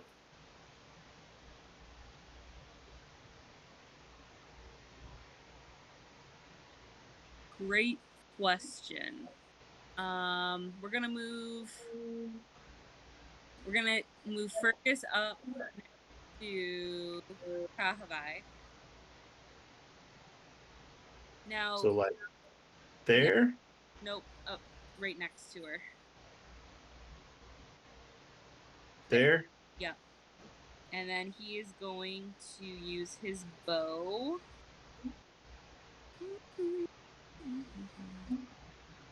Maybe not. And shoot it at that goblin that is straight in front of him.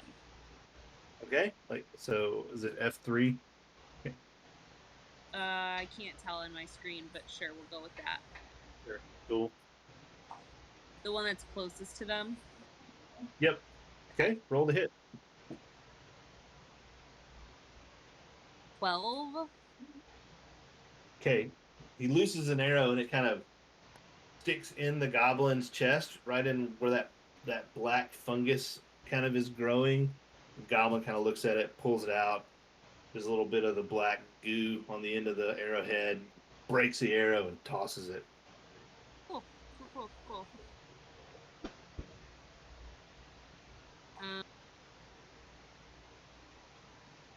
Then,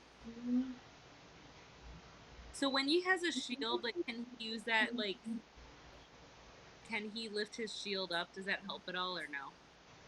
Does that not do anything? It's just It's just naturally baked into his armor class. cool.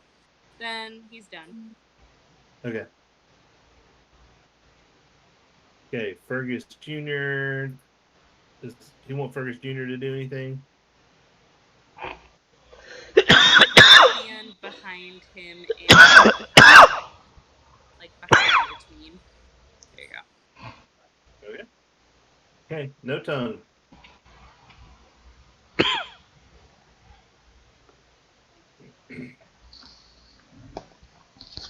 Can I get with my glaive? Can I get to F3?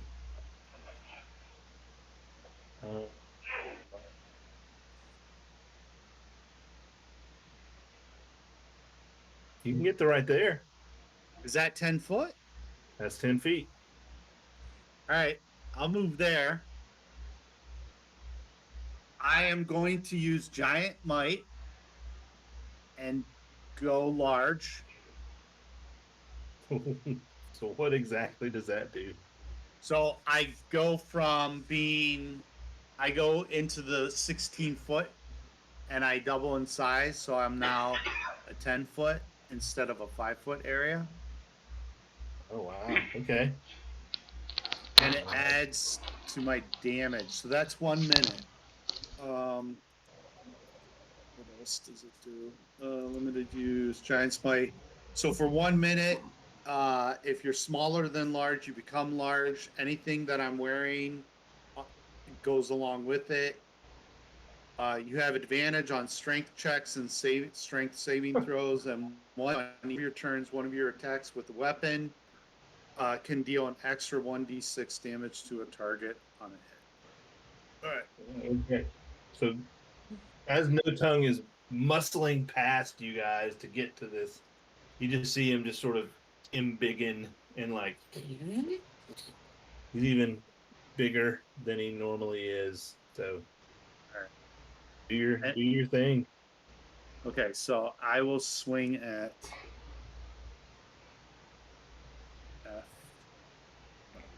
F3, Whatever it is. I have a natural 1. So this is the first time you've done this, and it's kind of like, a teenager hitting his growth spurt all in the space of about 5 seconds. And you just sort of clumsily hold up this glaive, which you're used to being so. Oh, your glaive grows with you, doesn't? Never mind. Yeah, it You sort of clumsily like strike, and your glaive tip hits the ground directly behind the goblin because you're used to hitting from a certain range, and just you couldn't judge the distance, and your glaive just scrapes harmlessly off the ground. Go ahead and make a dexterity saving throw. Since you rolled a 1. Yeah. A dexterity saving throw. So it's +2. That's a 6. Okay. So you just kind of trip over your own 2 big feet, and now you are prone. It's because you're blocking the light from the torch. Yeah. Yeah, you couldn't see. Like, you got in front of the torch, and so your night vision is all messed up. Yeah, there you go. And you're twice as big. And you're Chuck. I don't know what I want to do. So if I had an additional action, I could get up, correct? Is it an action or is it half your movement? I can't Movement. remember. I don't know. It's usually half your movement. All right, then Yeah. I'm okay. I'm done. You're done. Hey, Kahava, you're now like the goblin is now sort of partially obscured by No Tongue's prone body. I'm gonna go up to F3, and I'm going to punch him in the face. Hopefully, Sounds like a plan. that is a 9 plus a 6 for a 15. Ooh, yeah, that hits. Cool. That is 1 plus 4, 5 points of damage. Okay. And then I'm going to spend a key point and do a flurry of blows and punch him again twice. Thanks. Okay. 14 plus 6. That's a dirty 20. And that Okay. is 6 points of damage. And I want to spend my last key point to do extract aspects, which tells you their damage, vulnerabilities, resistances, damage, immunities, and condition immunities. Okay, so damage immunity is necrotic. It doesn't have any resistances or vulnerabilities. Okay. What else does it say? Condition immunities. Nope, nothing. And then I get one more. 7 plus 6 is 13. That one misses. Okay. Then Okay. that's my turn. Okay. So Kahavai kind of monk leaps over No Tongue, kind of places a hand on No Tongue's forehead as he's kind of struggling to get up, vaults over the top of No Tongue's body, kicks the foe goblin square in the jaw with her first blow, follows up with a second blow, and just sort of like holds it there for a second and concentrates, pulls back, makes another swing, but the goblin ducks underneath that one. And that's her turn. So good deal. Yeah. Okay.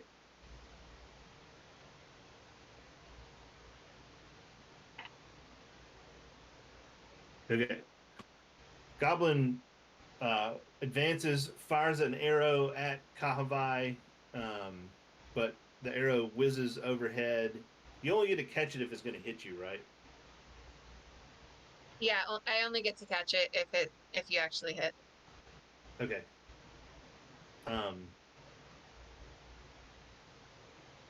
Second goblin kind of looks at the dice he was about to roll, drops them, instead of reaches for another short bow that was by his chair, knocks an arrow, and is so surprised and distracted by what has just happened.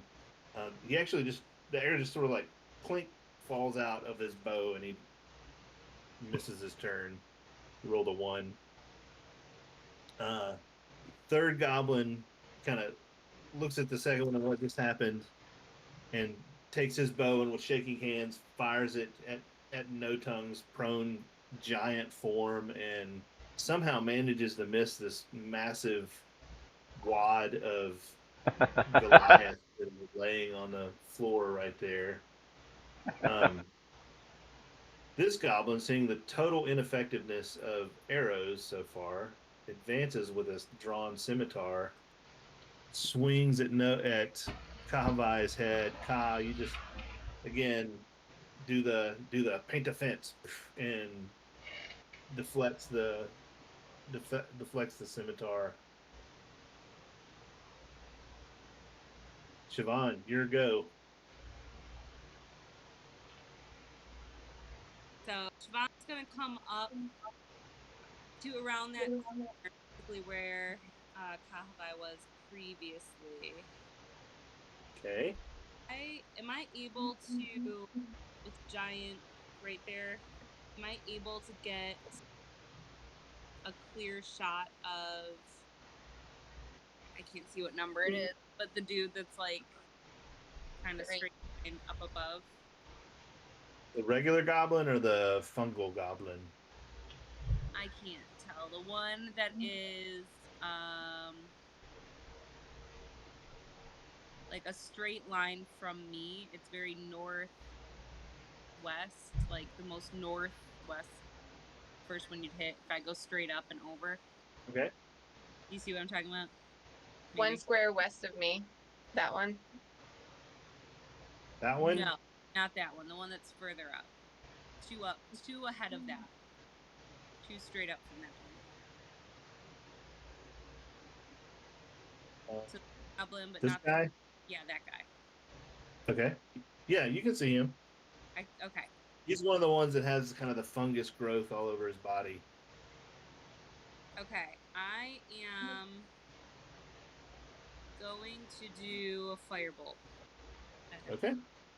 Hey.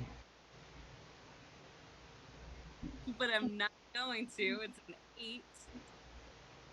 Oh. Okay.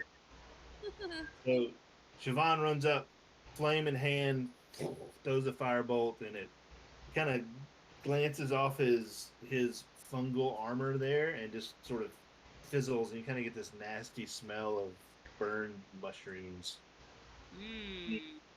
Not nice, like sauteed mushrooms with butter, but gross mushrooms. All right. Anything else, Siobhan? No, I think we've done enough damage. You finally got to go. All right, Sug, back to you. So, straight west 30 paces. Wow. And then we'll cast Spiritual Weapon. Within 60 feet of me, make a thing appear. It will look like a giant bat. Nice. Like all stiff, straight, with like the head is like the hammer. On F3, yeah. Okay. And we'll take a swing with it. All right. I'm gonna figure out how to do that with this program, but we'll just keep. It's right west of F3. Is that where it is? Yeah. Yep. Does it get advantage for flanking? Don't know. I will let you make the ruling on that. It doesn't specify one way or another. I will say yes, because yeah, I don't see why I wouldn't.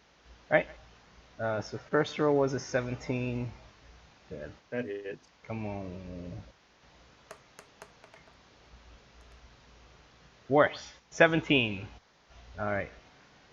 Damage is 2 plus.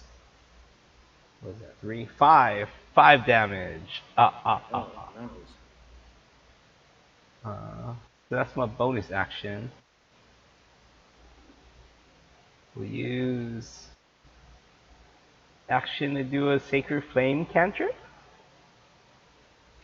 So Spiritual Weapon was a bonus action? Correct. Okay. Yeah. Alright. Like, rat! Sacred Flame!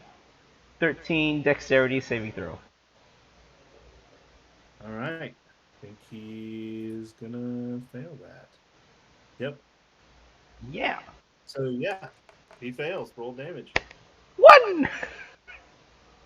Nice. Yeah! Okay, so Sug runs up and kind of flicks out his hand, and this kind of sparkly, glowy, bat-like creature appears right beside him and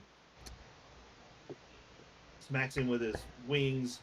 And then at the same time, Sug with the other hand throws his golden radiant flame at the fungal goblin. It hisses and fizzles a little bit, and the goblin a little winces as he takes minor damage to himself from that. So Some roasted mushrooms to go with hyena. Num num. Yummy, yummy. All right. This goblin takes 2 steps that way, and again whips out with this tendril at Kahavai. Ooh, striking her. What is your thing again when people are within 5 feet of you? Yeah. Is it a melee thing? Yeah, I can use my glaive on my back to my stance, my interference battle stance. Can I use it? Do you have to be standing to use the stance? I would think stance kind of insinuates that, but And so what is it now? So you use your glaive to do what? I have the battle stance interference, and if someone within 5 feet of me, I can use my glaive to reduce any type of damage by 1d12. Okay, roll your 1d12. I want to make sure.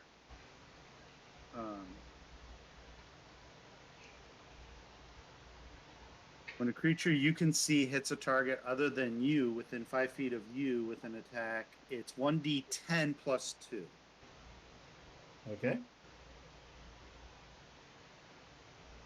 10. Oh my gosh. Okay. All right. So, Kava, you see this black tendril whizzing kind of straight at your neck. It looks like it's just about to wrap around your neck.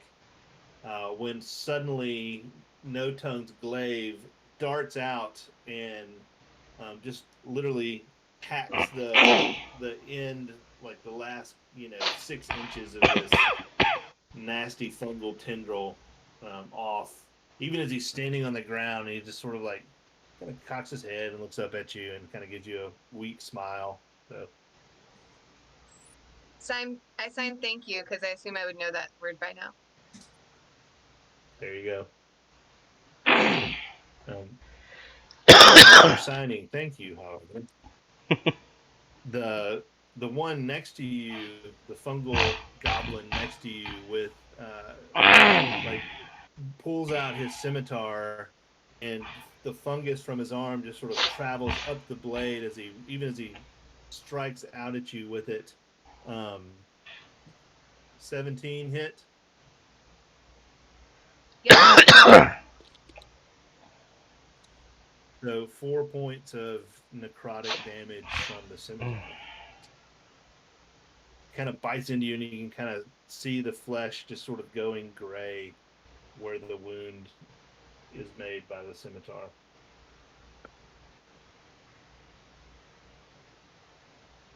Okay. Fergus.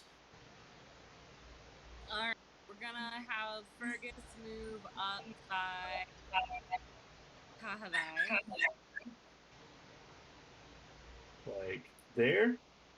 Yeah. And he is going to. Which one is actively attacking her? Or like they all of them? Both of them did. Like the ones closest to her? Yeah, so this one just is the one that just hit her with the scimitar, and this is the one that tried to hit her with the fungal tendril. Okay. So he's going to cast Frostbite on the one that is closest to him. Okay. So that one, they need to make a Constitution saving throw. Ooh, okay. Roll damage. You definitely failed that. The damage is 4. And so it is. Target takes 1d6 cold damage, and it has disadvantage on next weapon attack roll it makes before the end of its next turn. So Fergus kind of runs up behind you, Kava, and you feel this cold air just waft over you and envelop the goblin that was covered in fungus right next to you, and you just see him kind of his skin turn a little bit blue. The fungus that was growing all over his body just sort of freezes and flakes off, and he just slumps to the ground, dead. Nice move, Fergus. Awesome, Fergus.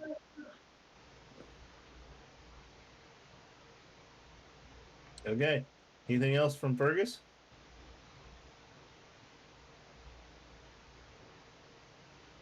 We'll bring Fergus Jr. up behind him, just in case we need him. Fergus Jr.? We didn't want to name him with you. Oh, okay. No, we totally did name him. I mean, Totally did. He's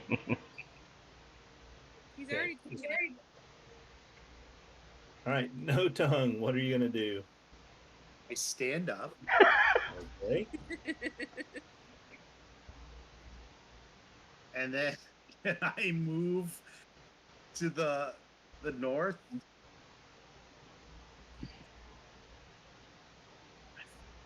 Okay, so like there. Yeah. Yep. Okay, so No Tongue stands up and just like kind of like shoves you out of the way, steps between you, giant, massive thing. All right. And I will. Yeah, I'll swing at the other fungus goblin. Roll it. That is a 12. That misses. Okay, and then I'm going to use my action surge Yeah. Action surge. and swing again. That is 18. Good, that hit. 10 and a 1d6. Is 11 plus 6. Oh my gosh. So 17 points of damage. Okay. Oh man. Okay. So No Tongue moves forward with his glaive, swings it, like takes the goblin up off the ground as he lifts him onto the tip of his glaive and just sort of jams his blade inside of this thing, piercing the fungus armor and the goblin's hide. And he gives a shriek of pain, and No Tongue just kind of drops him back down to the ground. He's clutching his side, bleeding profusely. Looks really, really injured, but he's still with us.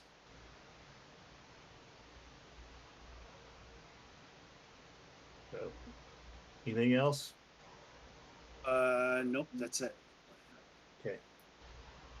All right. Kava, your go.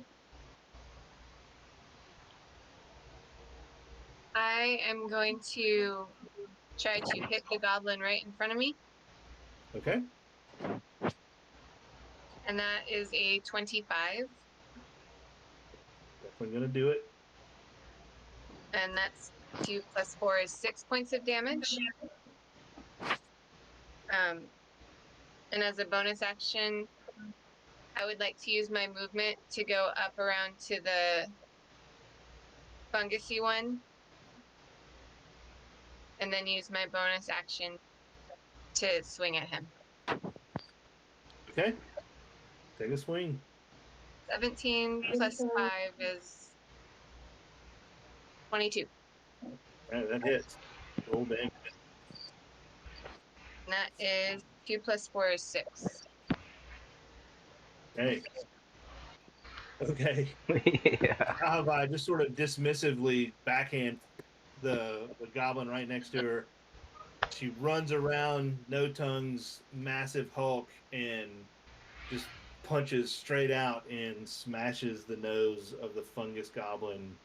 Kind of dents his face in an unhealthy way, and he slumps to the ground, dead. So 2 kills, 2 punches, 2 kills. Yeah, that's all. Good job. Okay.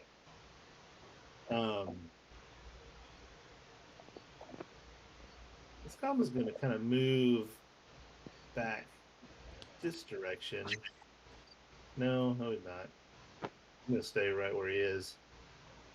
He's going to shoot. He's going to shoot an arrow at Kahabat. All right. So that is 16. That hits, but I'm gonna catch it. Is that a reaction or a bonus action? That is a reaction. Okay. And 5. Hold on, I forgot what I add to that. Sorry. So that would be 4 points of damage. I reduced it to 0, but I don't have any key points to throw it back. So I'm just Okay. going to glare at him really hard and snap the arrow. He just kind of, Kahabat just catches it in midair, breaks the arrow in half. The goblin just sort of like, "Arr!" All right. Who's at the top of the round? Like, when does each? Sug. Yep. Okay. So my reaction when I blocked the damage from the previous attack on Kabai, was that in this round or the previous round? I think it was the previous round. So, okay, this goblin draws his scimitar, moves towards Kabai for 19 to hit. Definitely hits. Can use my interference. Yes, please.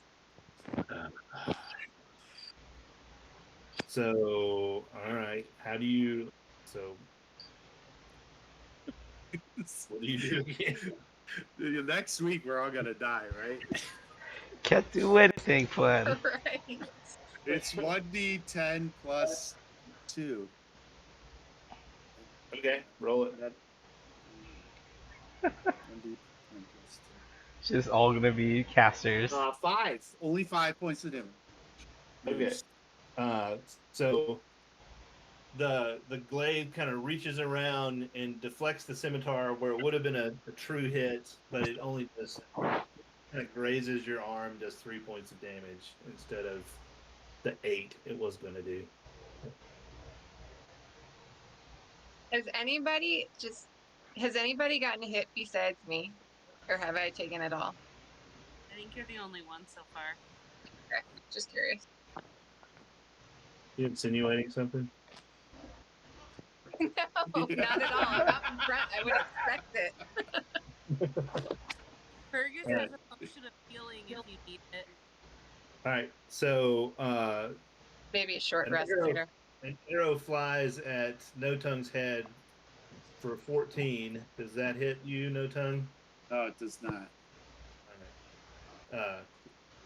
At the same time, you're deflecting the scimitar. You whip right around with your glaive again, kind of give it a little spin, and knocks the arrow off course, and it's done. There we go. Let's see. Okay, Siobhan. Right. Siobhan is going to move up between Duke and Fergus. And we're going to try a firebolt with the dude that's in the middle. Okay. The one that's like straight in front of me. And that is a 20. A what? 20. Oh, definitely hits. Yay! And that would be 4 damage. Fire damage. Okay. So Siobhan walks up, throws a firebolt. It hits the side of the goblin and sears his flesh, and he kind of screams and howls with pain. Still standing. Anything else? Helpers. Okay. All right. Hold.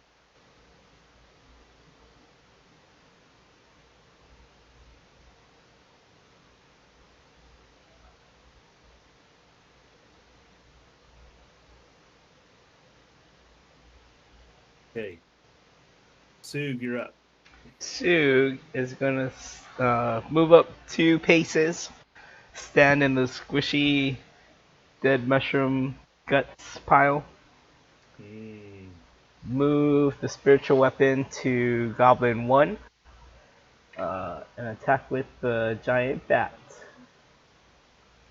When you say bat, you mean like the creature bat, not Yeah. the wooden cricket bat. Right, okay. Yeah. Just want to make sure. Next time, 16 to hit. That hits. Alright. Move out the way.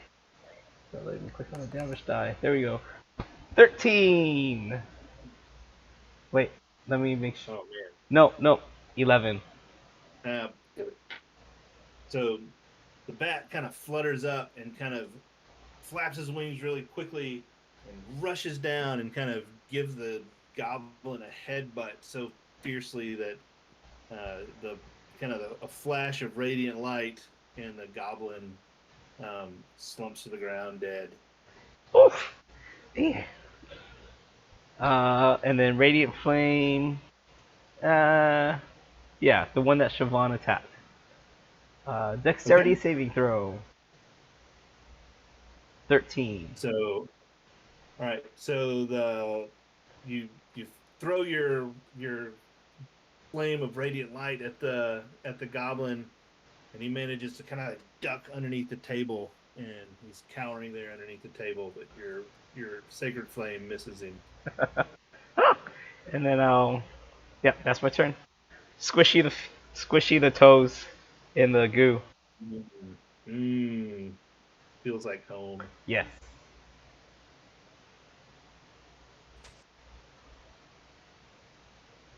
Okay.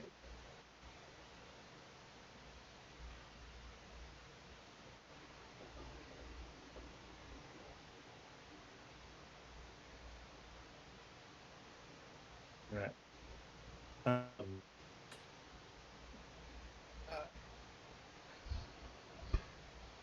I need. Where is it? All right.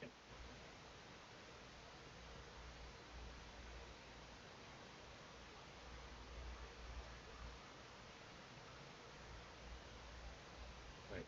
I need Siobhan. Actually, he's going to move right here.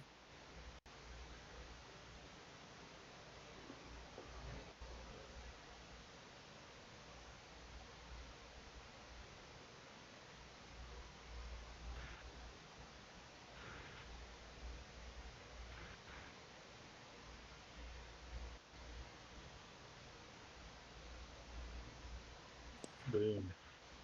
Okay.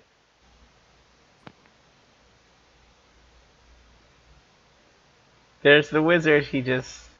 That just manifested. Yeah, here we So go. from the south,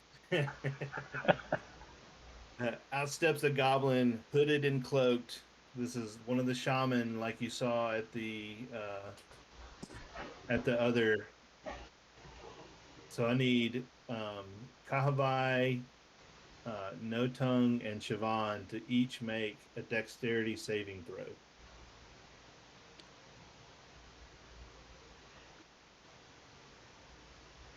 Have I got a 9? 21.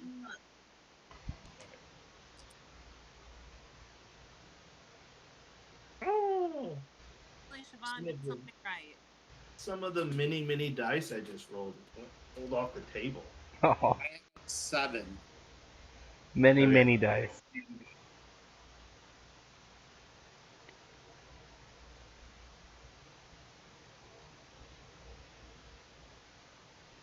What Okay. did you get, Siobhan? Okay. Who? So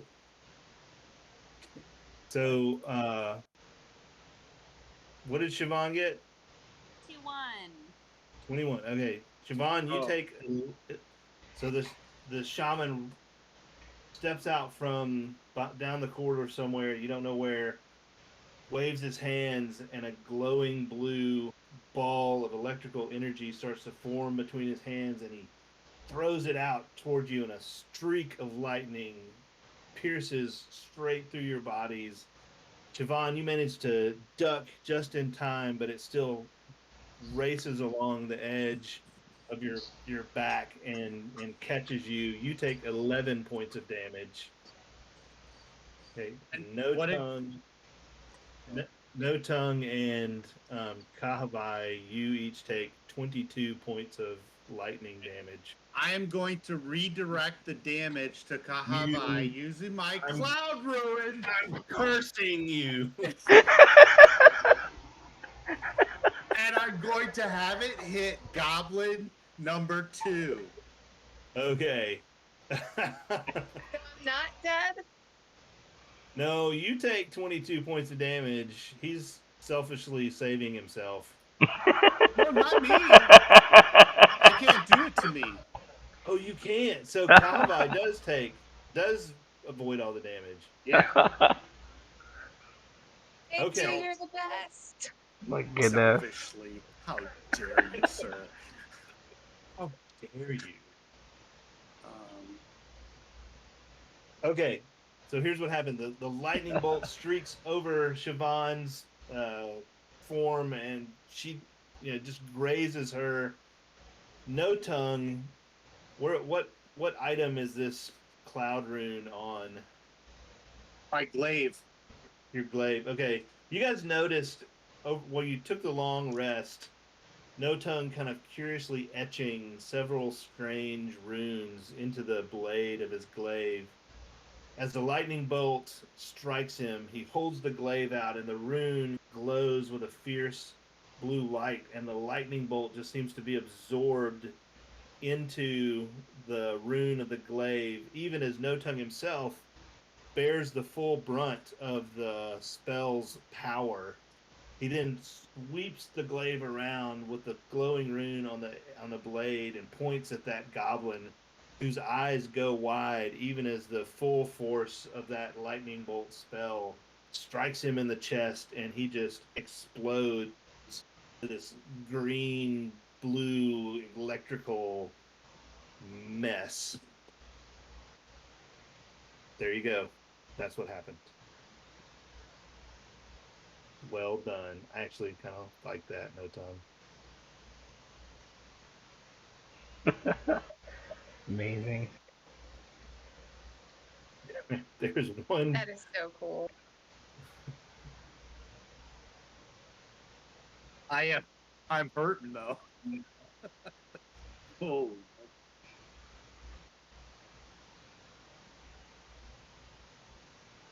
Unfortunately, Don't we there's have a another. cleric in the group? I thought we had a cleric. Sorry, she disappeared.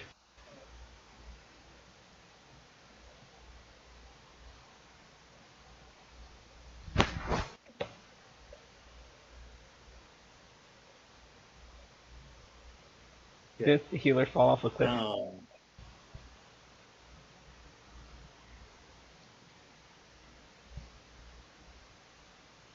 Okay, I need. Oh, how does this one work? This is always confusing. All right.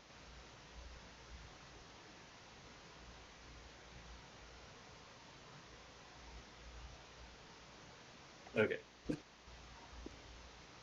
So another shaman steps out from around that same corner.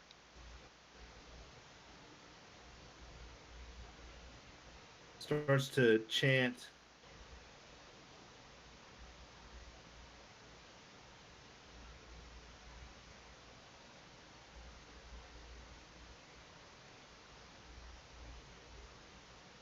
Starts to chant and throws a handful of sand towards Siobhan. And so let's see.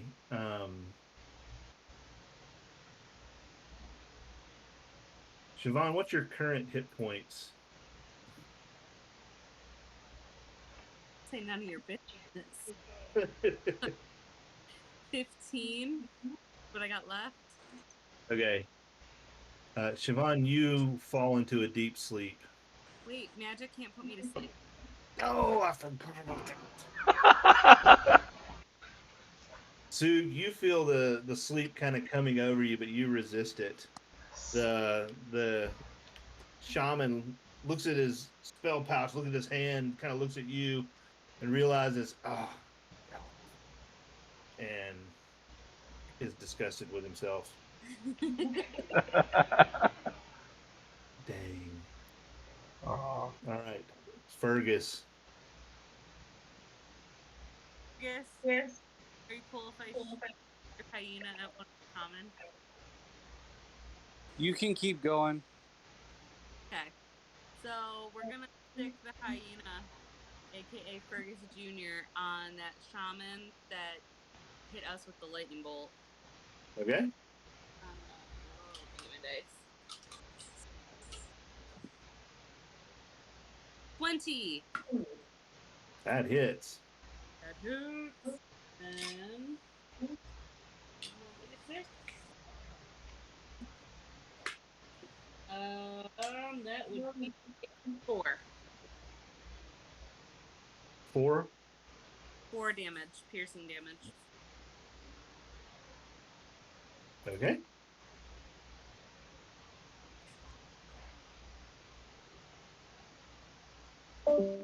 Okay. Anything else? If we can call him back, we'll do that and see how far he gets. What's his movement? He's got 50. 50 speed. All right. As he begins to move, the shaman lashes out with his staff and strikes the ground where Fergus Jr. once stood to bite him. I think you can make it back to about right there. Okay.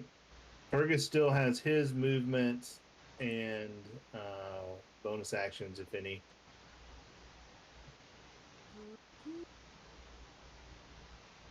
How are you doing, No Tongue? Do you need some healing? I mean, can I say how many hit points I have? No. All right, I'm Looking rough. He's looking hurt. yeah. He's looking hurt. So we have Fergus has a potion of healing that he can hand to you. Can I do that since he's standing next to him? Or is that a full action? Remember that's an action or both. Yeah, you can do it. That's fine. Okay. He can't take until it's his turn, though. Okay. So regains 2d4 plus 2 hit points when you take it.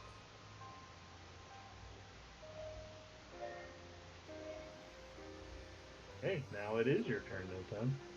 What did you say? 2d4 plus Plus 2.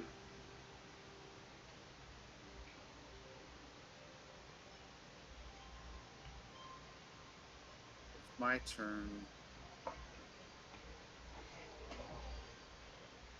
Yep.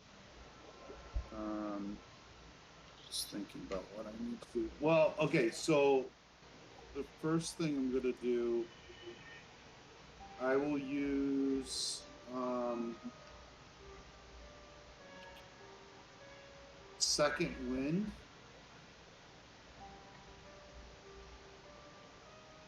Right? Who's it? Second wind. Okay. So this is my bonus action, which will do 1d10 plus 3. Okay. 4. That gives me 4.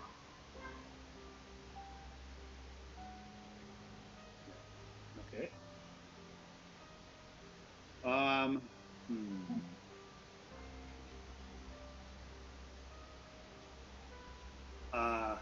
I will move just because of how bad I am. I'm gonna move towards G3.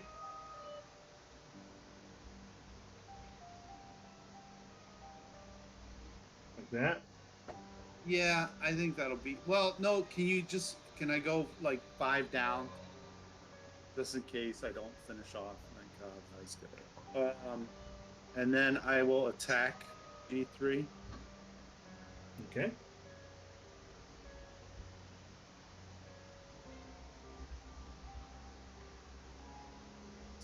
Yeah. Okay.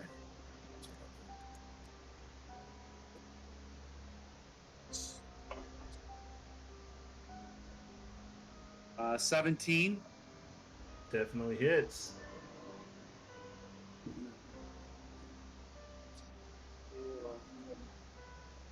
And then a D6. So that does 9 points of damage. Right. Right.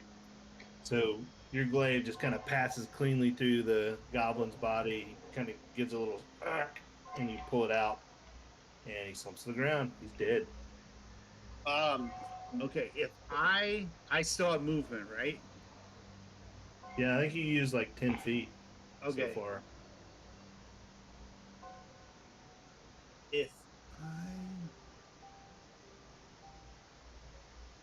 If I move, so if my glaive grew with me, what's the reach on the glaive? Did you double in size? I went from medium to large. I mean, let's say 15. I mean, it had 10 feet already. Let's give it another. Okay. So I'm going to move down. Wait, why are you moving me that far? Hold on a minute. Hold on. No. I'm gonna go down just 5 feet next to Sug. Well, can I move there? Yeah. Am I exposed to these 2 shaman? I mean, you could be kind of to one. You're giant. You're huge. I wasn't sure. I thought those were stone walls. They are, but you're like kind of sticking out. Okay, that's fine. I'll stay there. You I afraid just of want to be in reach. Okay. him? And that ends. Do something? Get him to do No. something? That's it. I still have my stance, so in case Sug or Siobhan gets attacked. All right. Tahabai. I have a question, Yes. and it makes me sound like a really bad person. Is a goblin a person?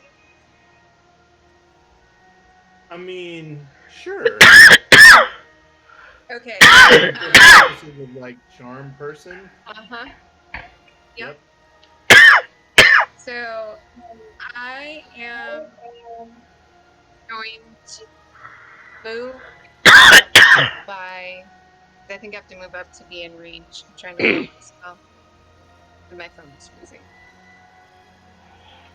I'm going to move up by Siobhan, and I'm going to cast Charm Person on the goblin closest to us. Okay. And so that is a save of some sort. Right. So, you must make a wisdom saving throw with advantage if you or your companions are fighting it. So it will have advantage. Yeah. Right. So you kind of go ahead. It's not a high DC either. You probably made it. Yeah. So you kind of concentrate on the shaman, its mind, its presence, and try to force your will upon it. Like you reach out with kind of that inner peace that you've learned in the monastery, and you feel the resistance immediately, and it just breaks your concentration. You aren't able to penetrate his mental defenses. Okay. So, power. Nope, I don't have any key points left. That's it. Okay. Alrighty, let's see.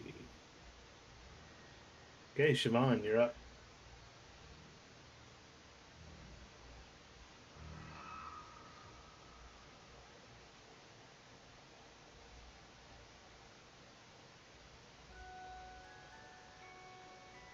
Siobhan? Hello? Thought I was muted. I was still muted. Okay, so I'm gonna move over one side or the other, basically, so that I'm not in direct line of fire from this thing. So maybe towards No Tongue. But I am going to shoot Ray of Sickness at the one that hit me with the lightning bolt. Okay. Ooh.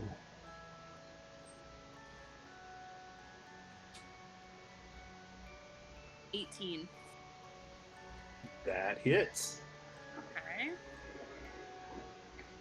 And that is 2, 8. So that's 12. Nice. So on a hit, the target D8 poison damage and must make a Constitution saving throw. On a failed save, it's all until the end of the next turn. My next turn. Okay. Siobhan sidesteps, reaches out, and this glowing green ray of energy extends from her hand and strikes the goblin kind of right at the base of its throat. And you see him just sort of double over and sort of cough and sputter, and kind of spits out a little bit of blood. And then the glowing greenness just sort of absorbs into his body, and he just sort of sits there looking a little more green than normal, which it's not easy being.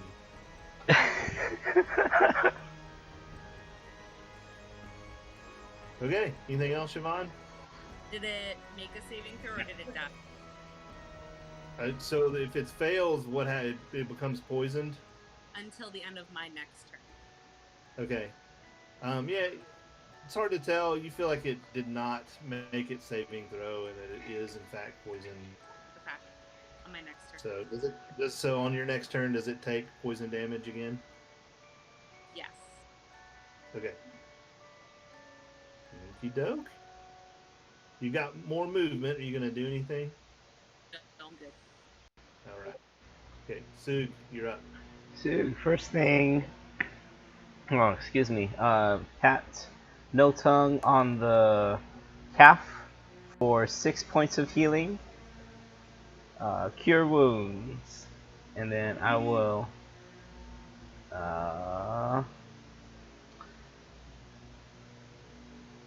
I'll move my spiritual weapon to be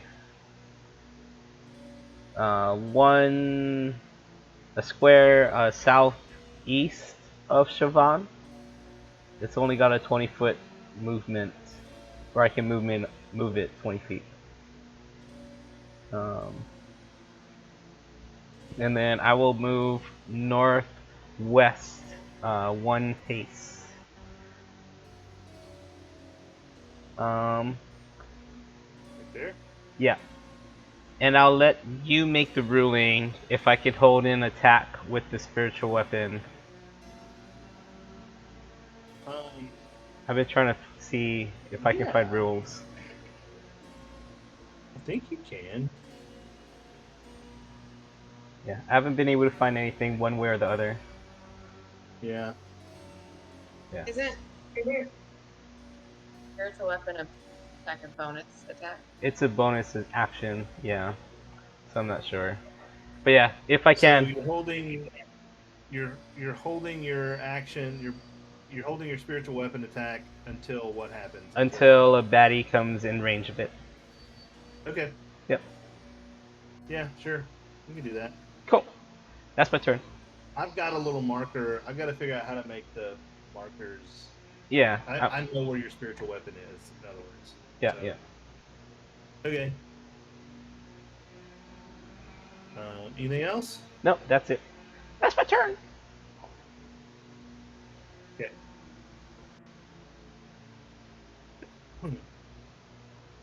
All right.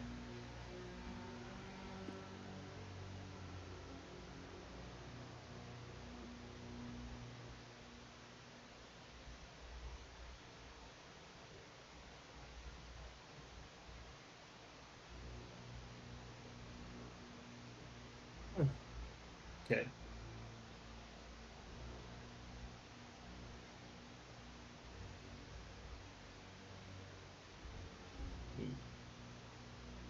Okay, he's gonna move up here. I need No Tongue. Ooh, let's see. No, let's see. Kahabai to. Ooh.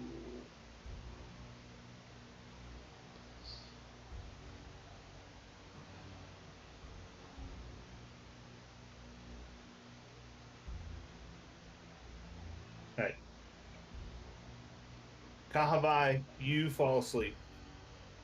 Unless you have magic immunity to the sleep spell. No Tongue, you feel the effects of the sleep kind of washing over you, but you're able to shake it off. But yeah, Kahabai, you are now asleep. Do I get to count it as a short rest? No.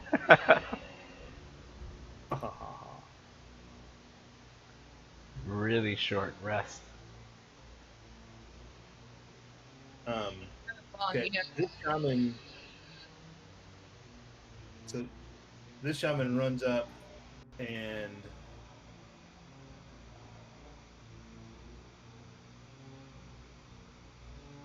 begins to cast.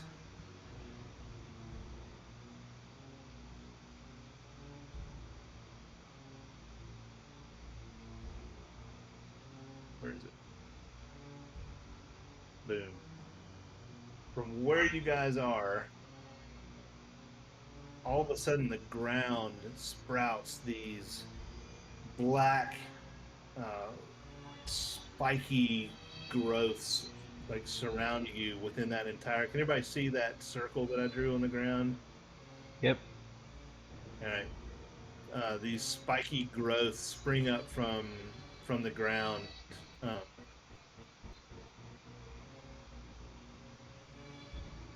There you go. And he finishes his casting and he kind of looks around pretty satisfied with himself. Okay, Fergus, it's your turn. Every time you do something with these casts, I keep thinking about how frustrated you must have been that Chuck took this thing out last time. I didn't do a single one. I didn't get to do anything. He's like, now there's 20 of you. I'm just gonna throw shaman at you for the rest of it. Alright, so looks like we're keeping outside of the circle. We're gonna go ahead and sick him on the shaman that is closest to him. The one that's by the circle. Okay. Attacks. Sorry. Very excited about role playing a hyena. Yes. So that is a. Does that hit? Sorry, I didn't hear. What was it? Oh, 16. That hits. Okay. Go, Junior. 4. Okay. Okay. Fergus Jr. latches onto the thigh of this goblin and just tears a huge chunk. And this guy is looking pretty beat up at this point. So. And then he is going to use the rest of his movement to. Well, can he get into the circle or no? If not, he's just going to run towards Fergus but stay on the outside of the circle, like closer to the map. There's nothing preventing him from getting into the circle. And would he though? I mean, he's got passive 13. Sense not to. But he's got 2 intelligence. What's he gonna do? He's going to. He's gonna stay outside and run up towards Fergus. Okay. He's gonna move here. That's where he was. Ish. Yep. Cool. Okay. So as he begins to move, the goblin shaman lashes out with his staff and thumps poor Fergus Jr. right on the noggin. He doesn't. So, oh crap, he's not dead.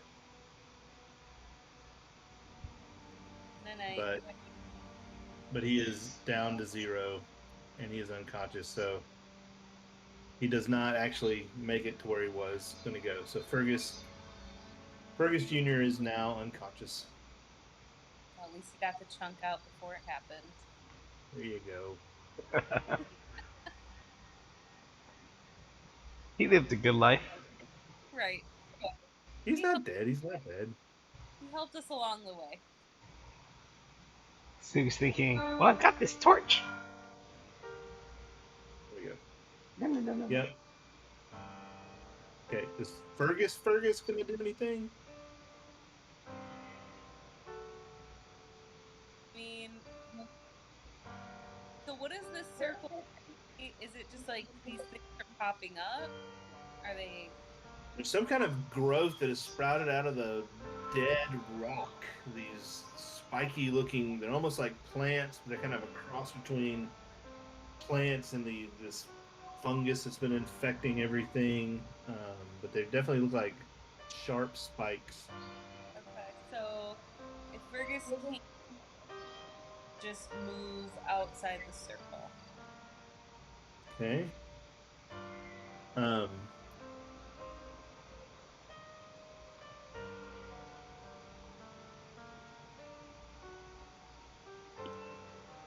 So he moves.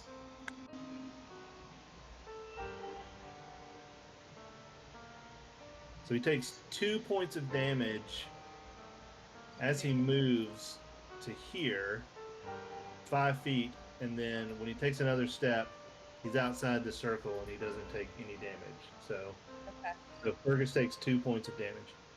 got it. Okay. Okay.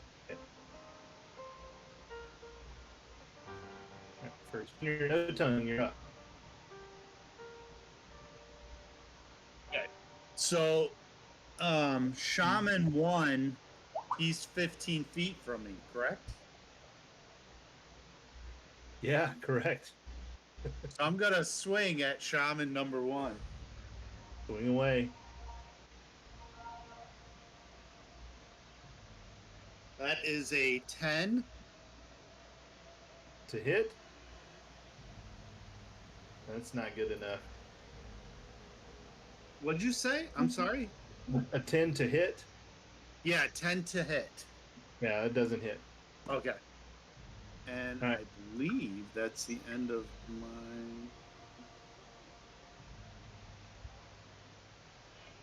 You don't want to move? You don't Yeah. want to move anymore?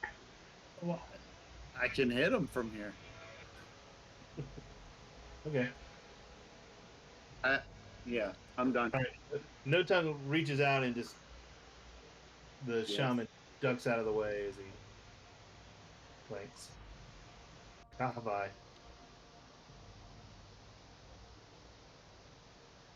I'm asleep. Oh, that's right. Do you get a chance to wake up? I can't remember. Do I roll something for that? Let me check. Can I kick her? From here? Okay, I actually think you can, like, on your turn. All right.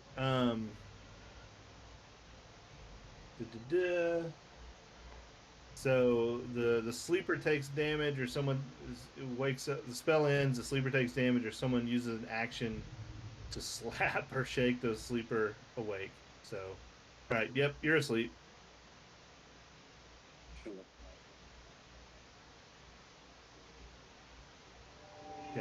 let's see. Javon, you are not asleep, and it's your turn. Okay, so I am going to cast Ray of Sickness on the shaman that just hit the poor hyena. Okay. Does the other one take damage on your turn? Yes. Or so? All right. So the one that punched the hyena is the one that was poisoned last time, right? Yeah.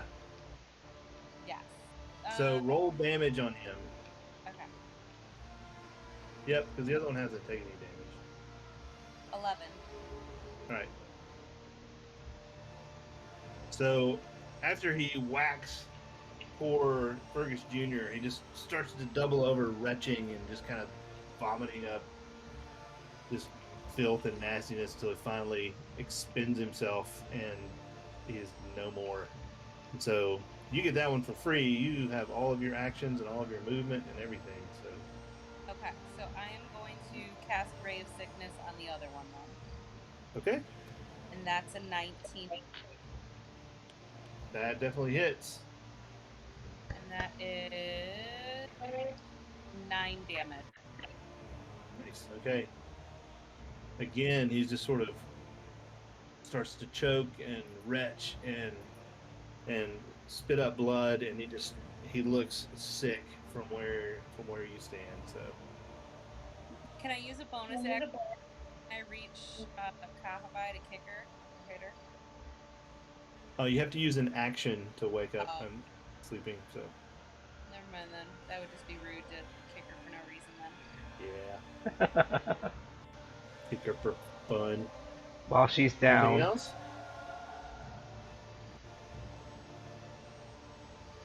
Okay. Sue, you're up. Sue.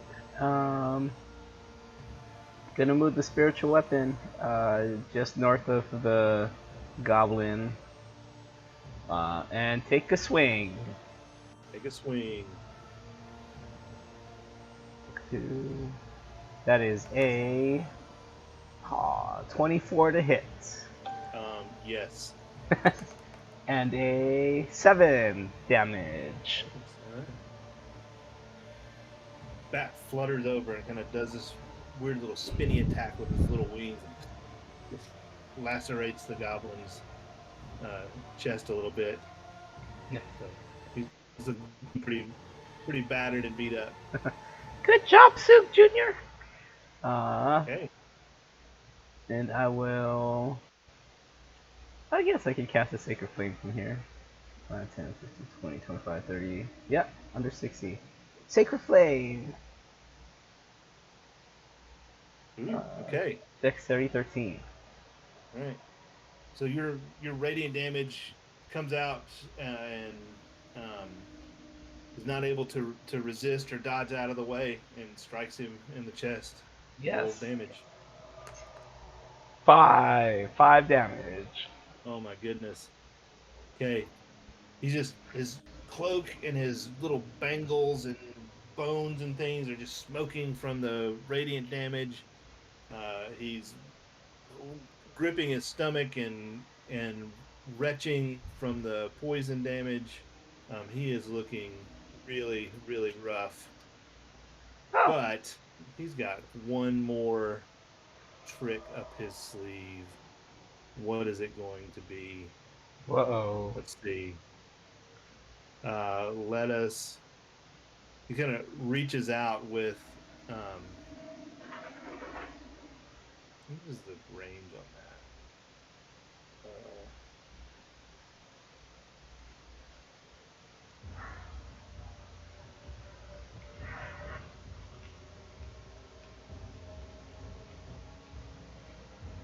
Right here.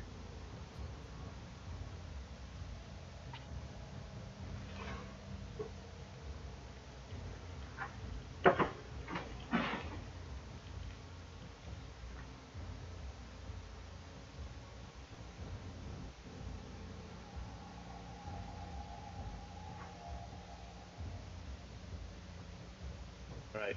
I need everyone in. So 10 feet. All right. Okay.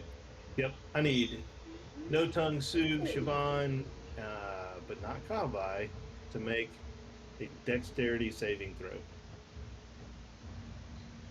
Alright.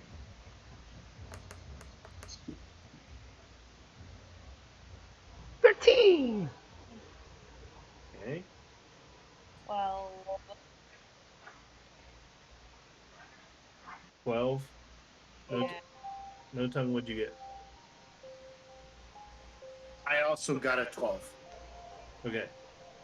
So No Tongue and Siobhan, the earth beneath your feet begin to tremble and quake, and like bits of the ceiling start to actually fall, and they strike you as you struggle to keep your footing. You are each knocked prone. You take No Tongue. You take 5 points of bludgeoning damage, and Siobhan, you take 5 points of bludgeoning damage. But you each fall onto these spiky things that have sprouted from the ground, and No Tongue take an additional 4 points of damage from the spikes, and Siobhan, you take an additional 6 points of piercing damage from the spikes.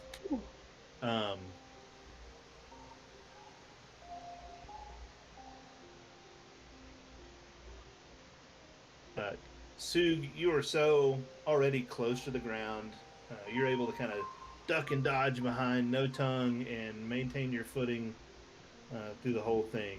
So he has dug deep and thrown his last nasty trick that he has at your party. Okay, and Fergus, you're now up. Take a look.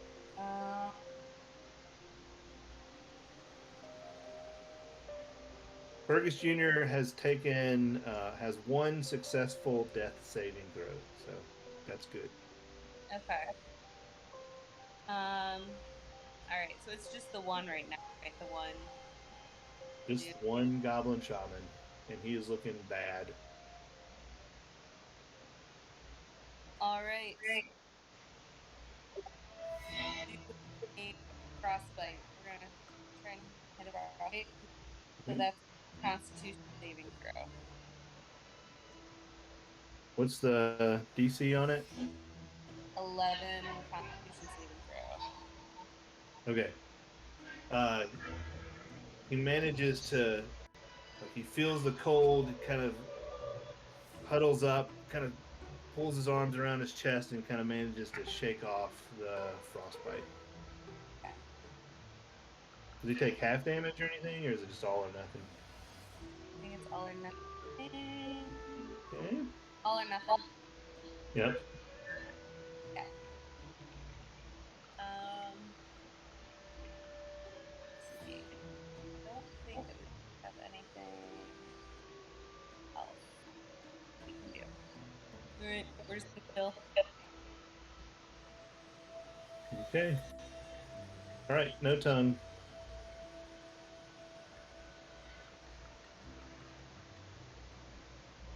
Going to use half my movement to stand up. Okay. Manage to like pluck the spikes out of your butt. I'm going to use my action to nudge Kahavai awake. Okay. Kahavai, you come awake.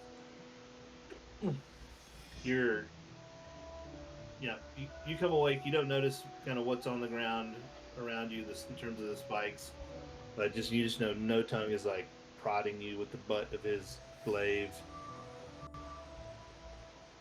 So you are now awake and lying on the ground. Okay. No Tongue. Anything else? I think that's everything. Yeah, Okay. that's it. That's it. Okay, Kabai, you're awake. Yay, I'm awake. I'm gonna throw a dart at the shaman. Roll it. 16. That hits. Roll. In fact, don't roll damage. Just tell us how he dies. He had 1 hit point left. Yep.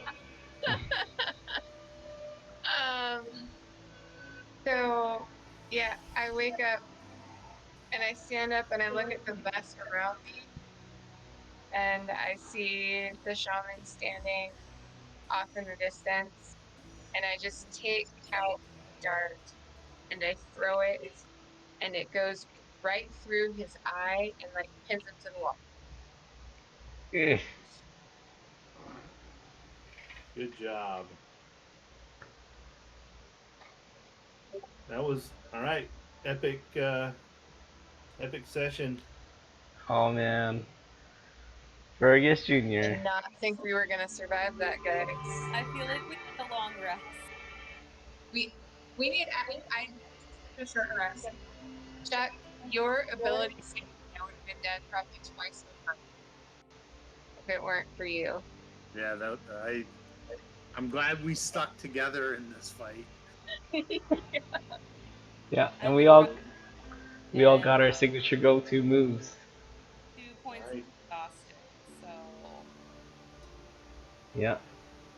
I'm just You use Granny. Let's see.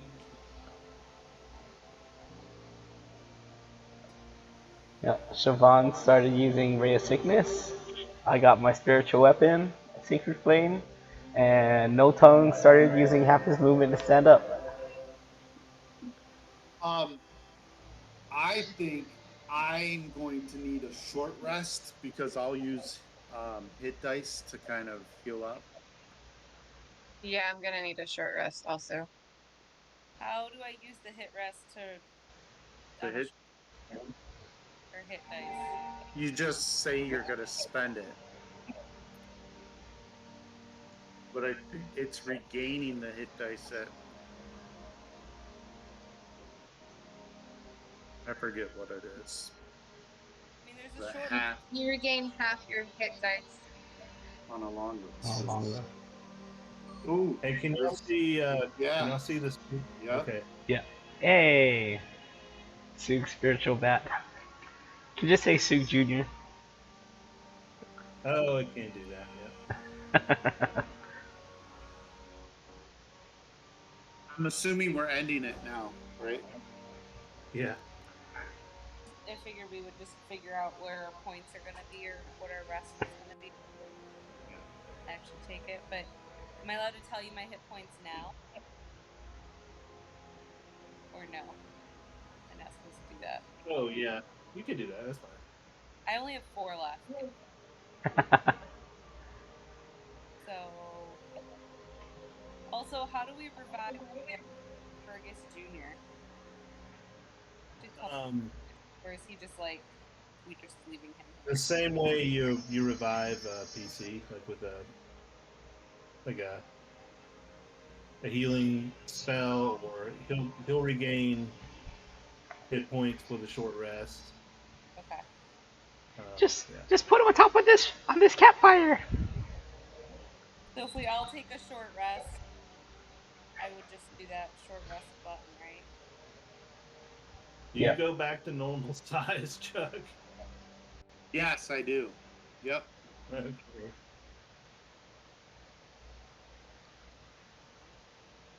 If we're out of combat, yep. Reset maximum hit points during this rest, or no? Not Or on is a it short rest. die 1d6 plus 3? Total is 3. That one. Yeah. So that's taking a short rest inside this room here. Yeah. And would I just use 1, or do I use all 3? However many you want Up to to you. roll to try to get back as many hit points. What was that? As many as you want. But it rolls the dice in. I don't know how many times you get to choose.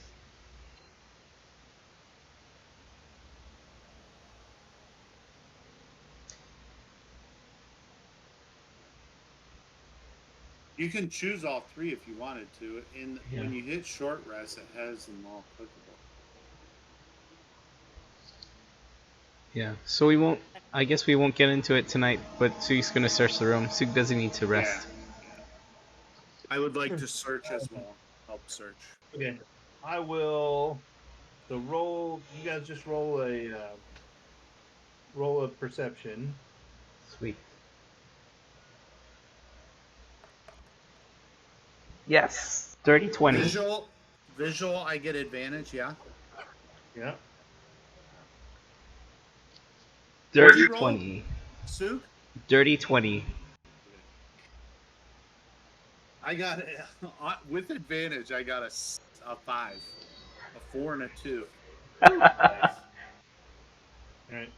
I'll post all the treasure you find. Yeah. On the thing. Just in the chat. Yeah. You find because it's a goblin room. You find 234 silver pieces and 703 copper pieces. Goblins just carry a bunch of pennies. Yeah. You find not a strange potion. It looks very familiar. It looks just like your healing potions, Hey. hidden under like this nasty old tortoise shell that a goblin had been using as a pillow.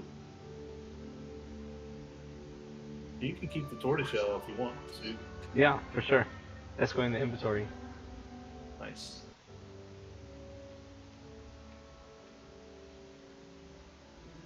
So, is everybody back up to full hit points, or is somebody No, I've got 20, so I I'm at- rolled a couple good ones, but that was about it. Okay, I might ask you next time what you're. No tongue gonna give you the healing potion. Well, I took the 1. I have the 1, and I'm going to use it. Okay. Yeah. Well, then this will be another one on your person. I probably won't use it. Yeah. Okay. All right. I'm in better shape, and Fergus is full. Me, who's only down by 2. So you guys got hit this fight? What? Nothing. Sug's very good at scampering. How the hyenas do, but that's another story. Does Fergus have a healing potion for it? No, he gave his healing potion to No Tongue when No Tongue was down. So you taking our hit points now or next time? I'll just do it next time. Okay. I'll cast Spare the Dying. That's right, I have Spare the Dying. Actually, if your hit points are reflected accurately in D&D Beyond, I'll just get them from there. Yeah, it's there. Yep, mine's there. Okay. Yeah. Yeah. Spare the Dying on the hyena. Alright. Even though I'm it's out. tasty. See you guys. See ya. Next week, we're on vacation next week, so Yeah. take it camping. Awesome. Okay. Have fun. I'm very excited about it. Yes. See you guys. Night. Yeah. Bye. Night, peoples. Love you. Bye.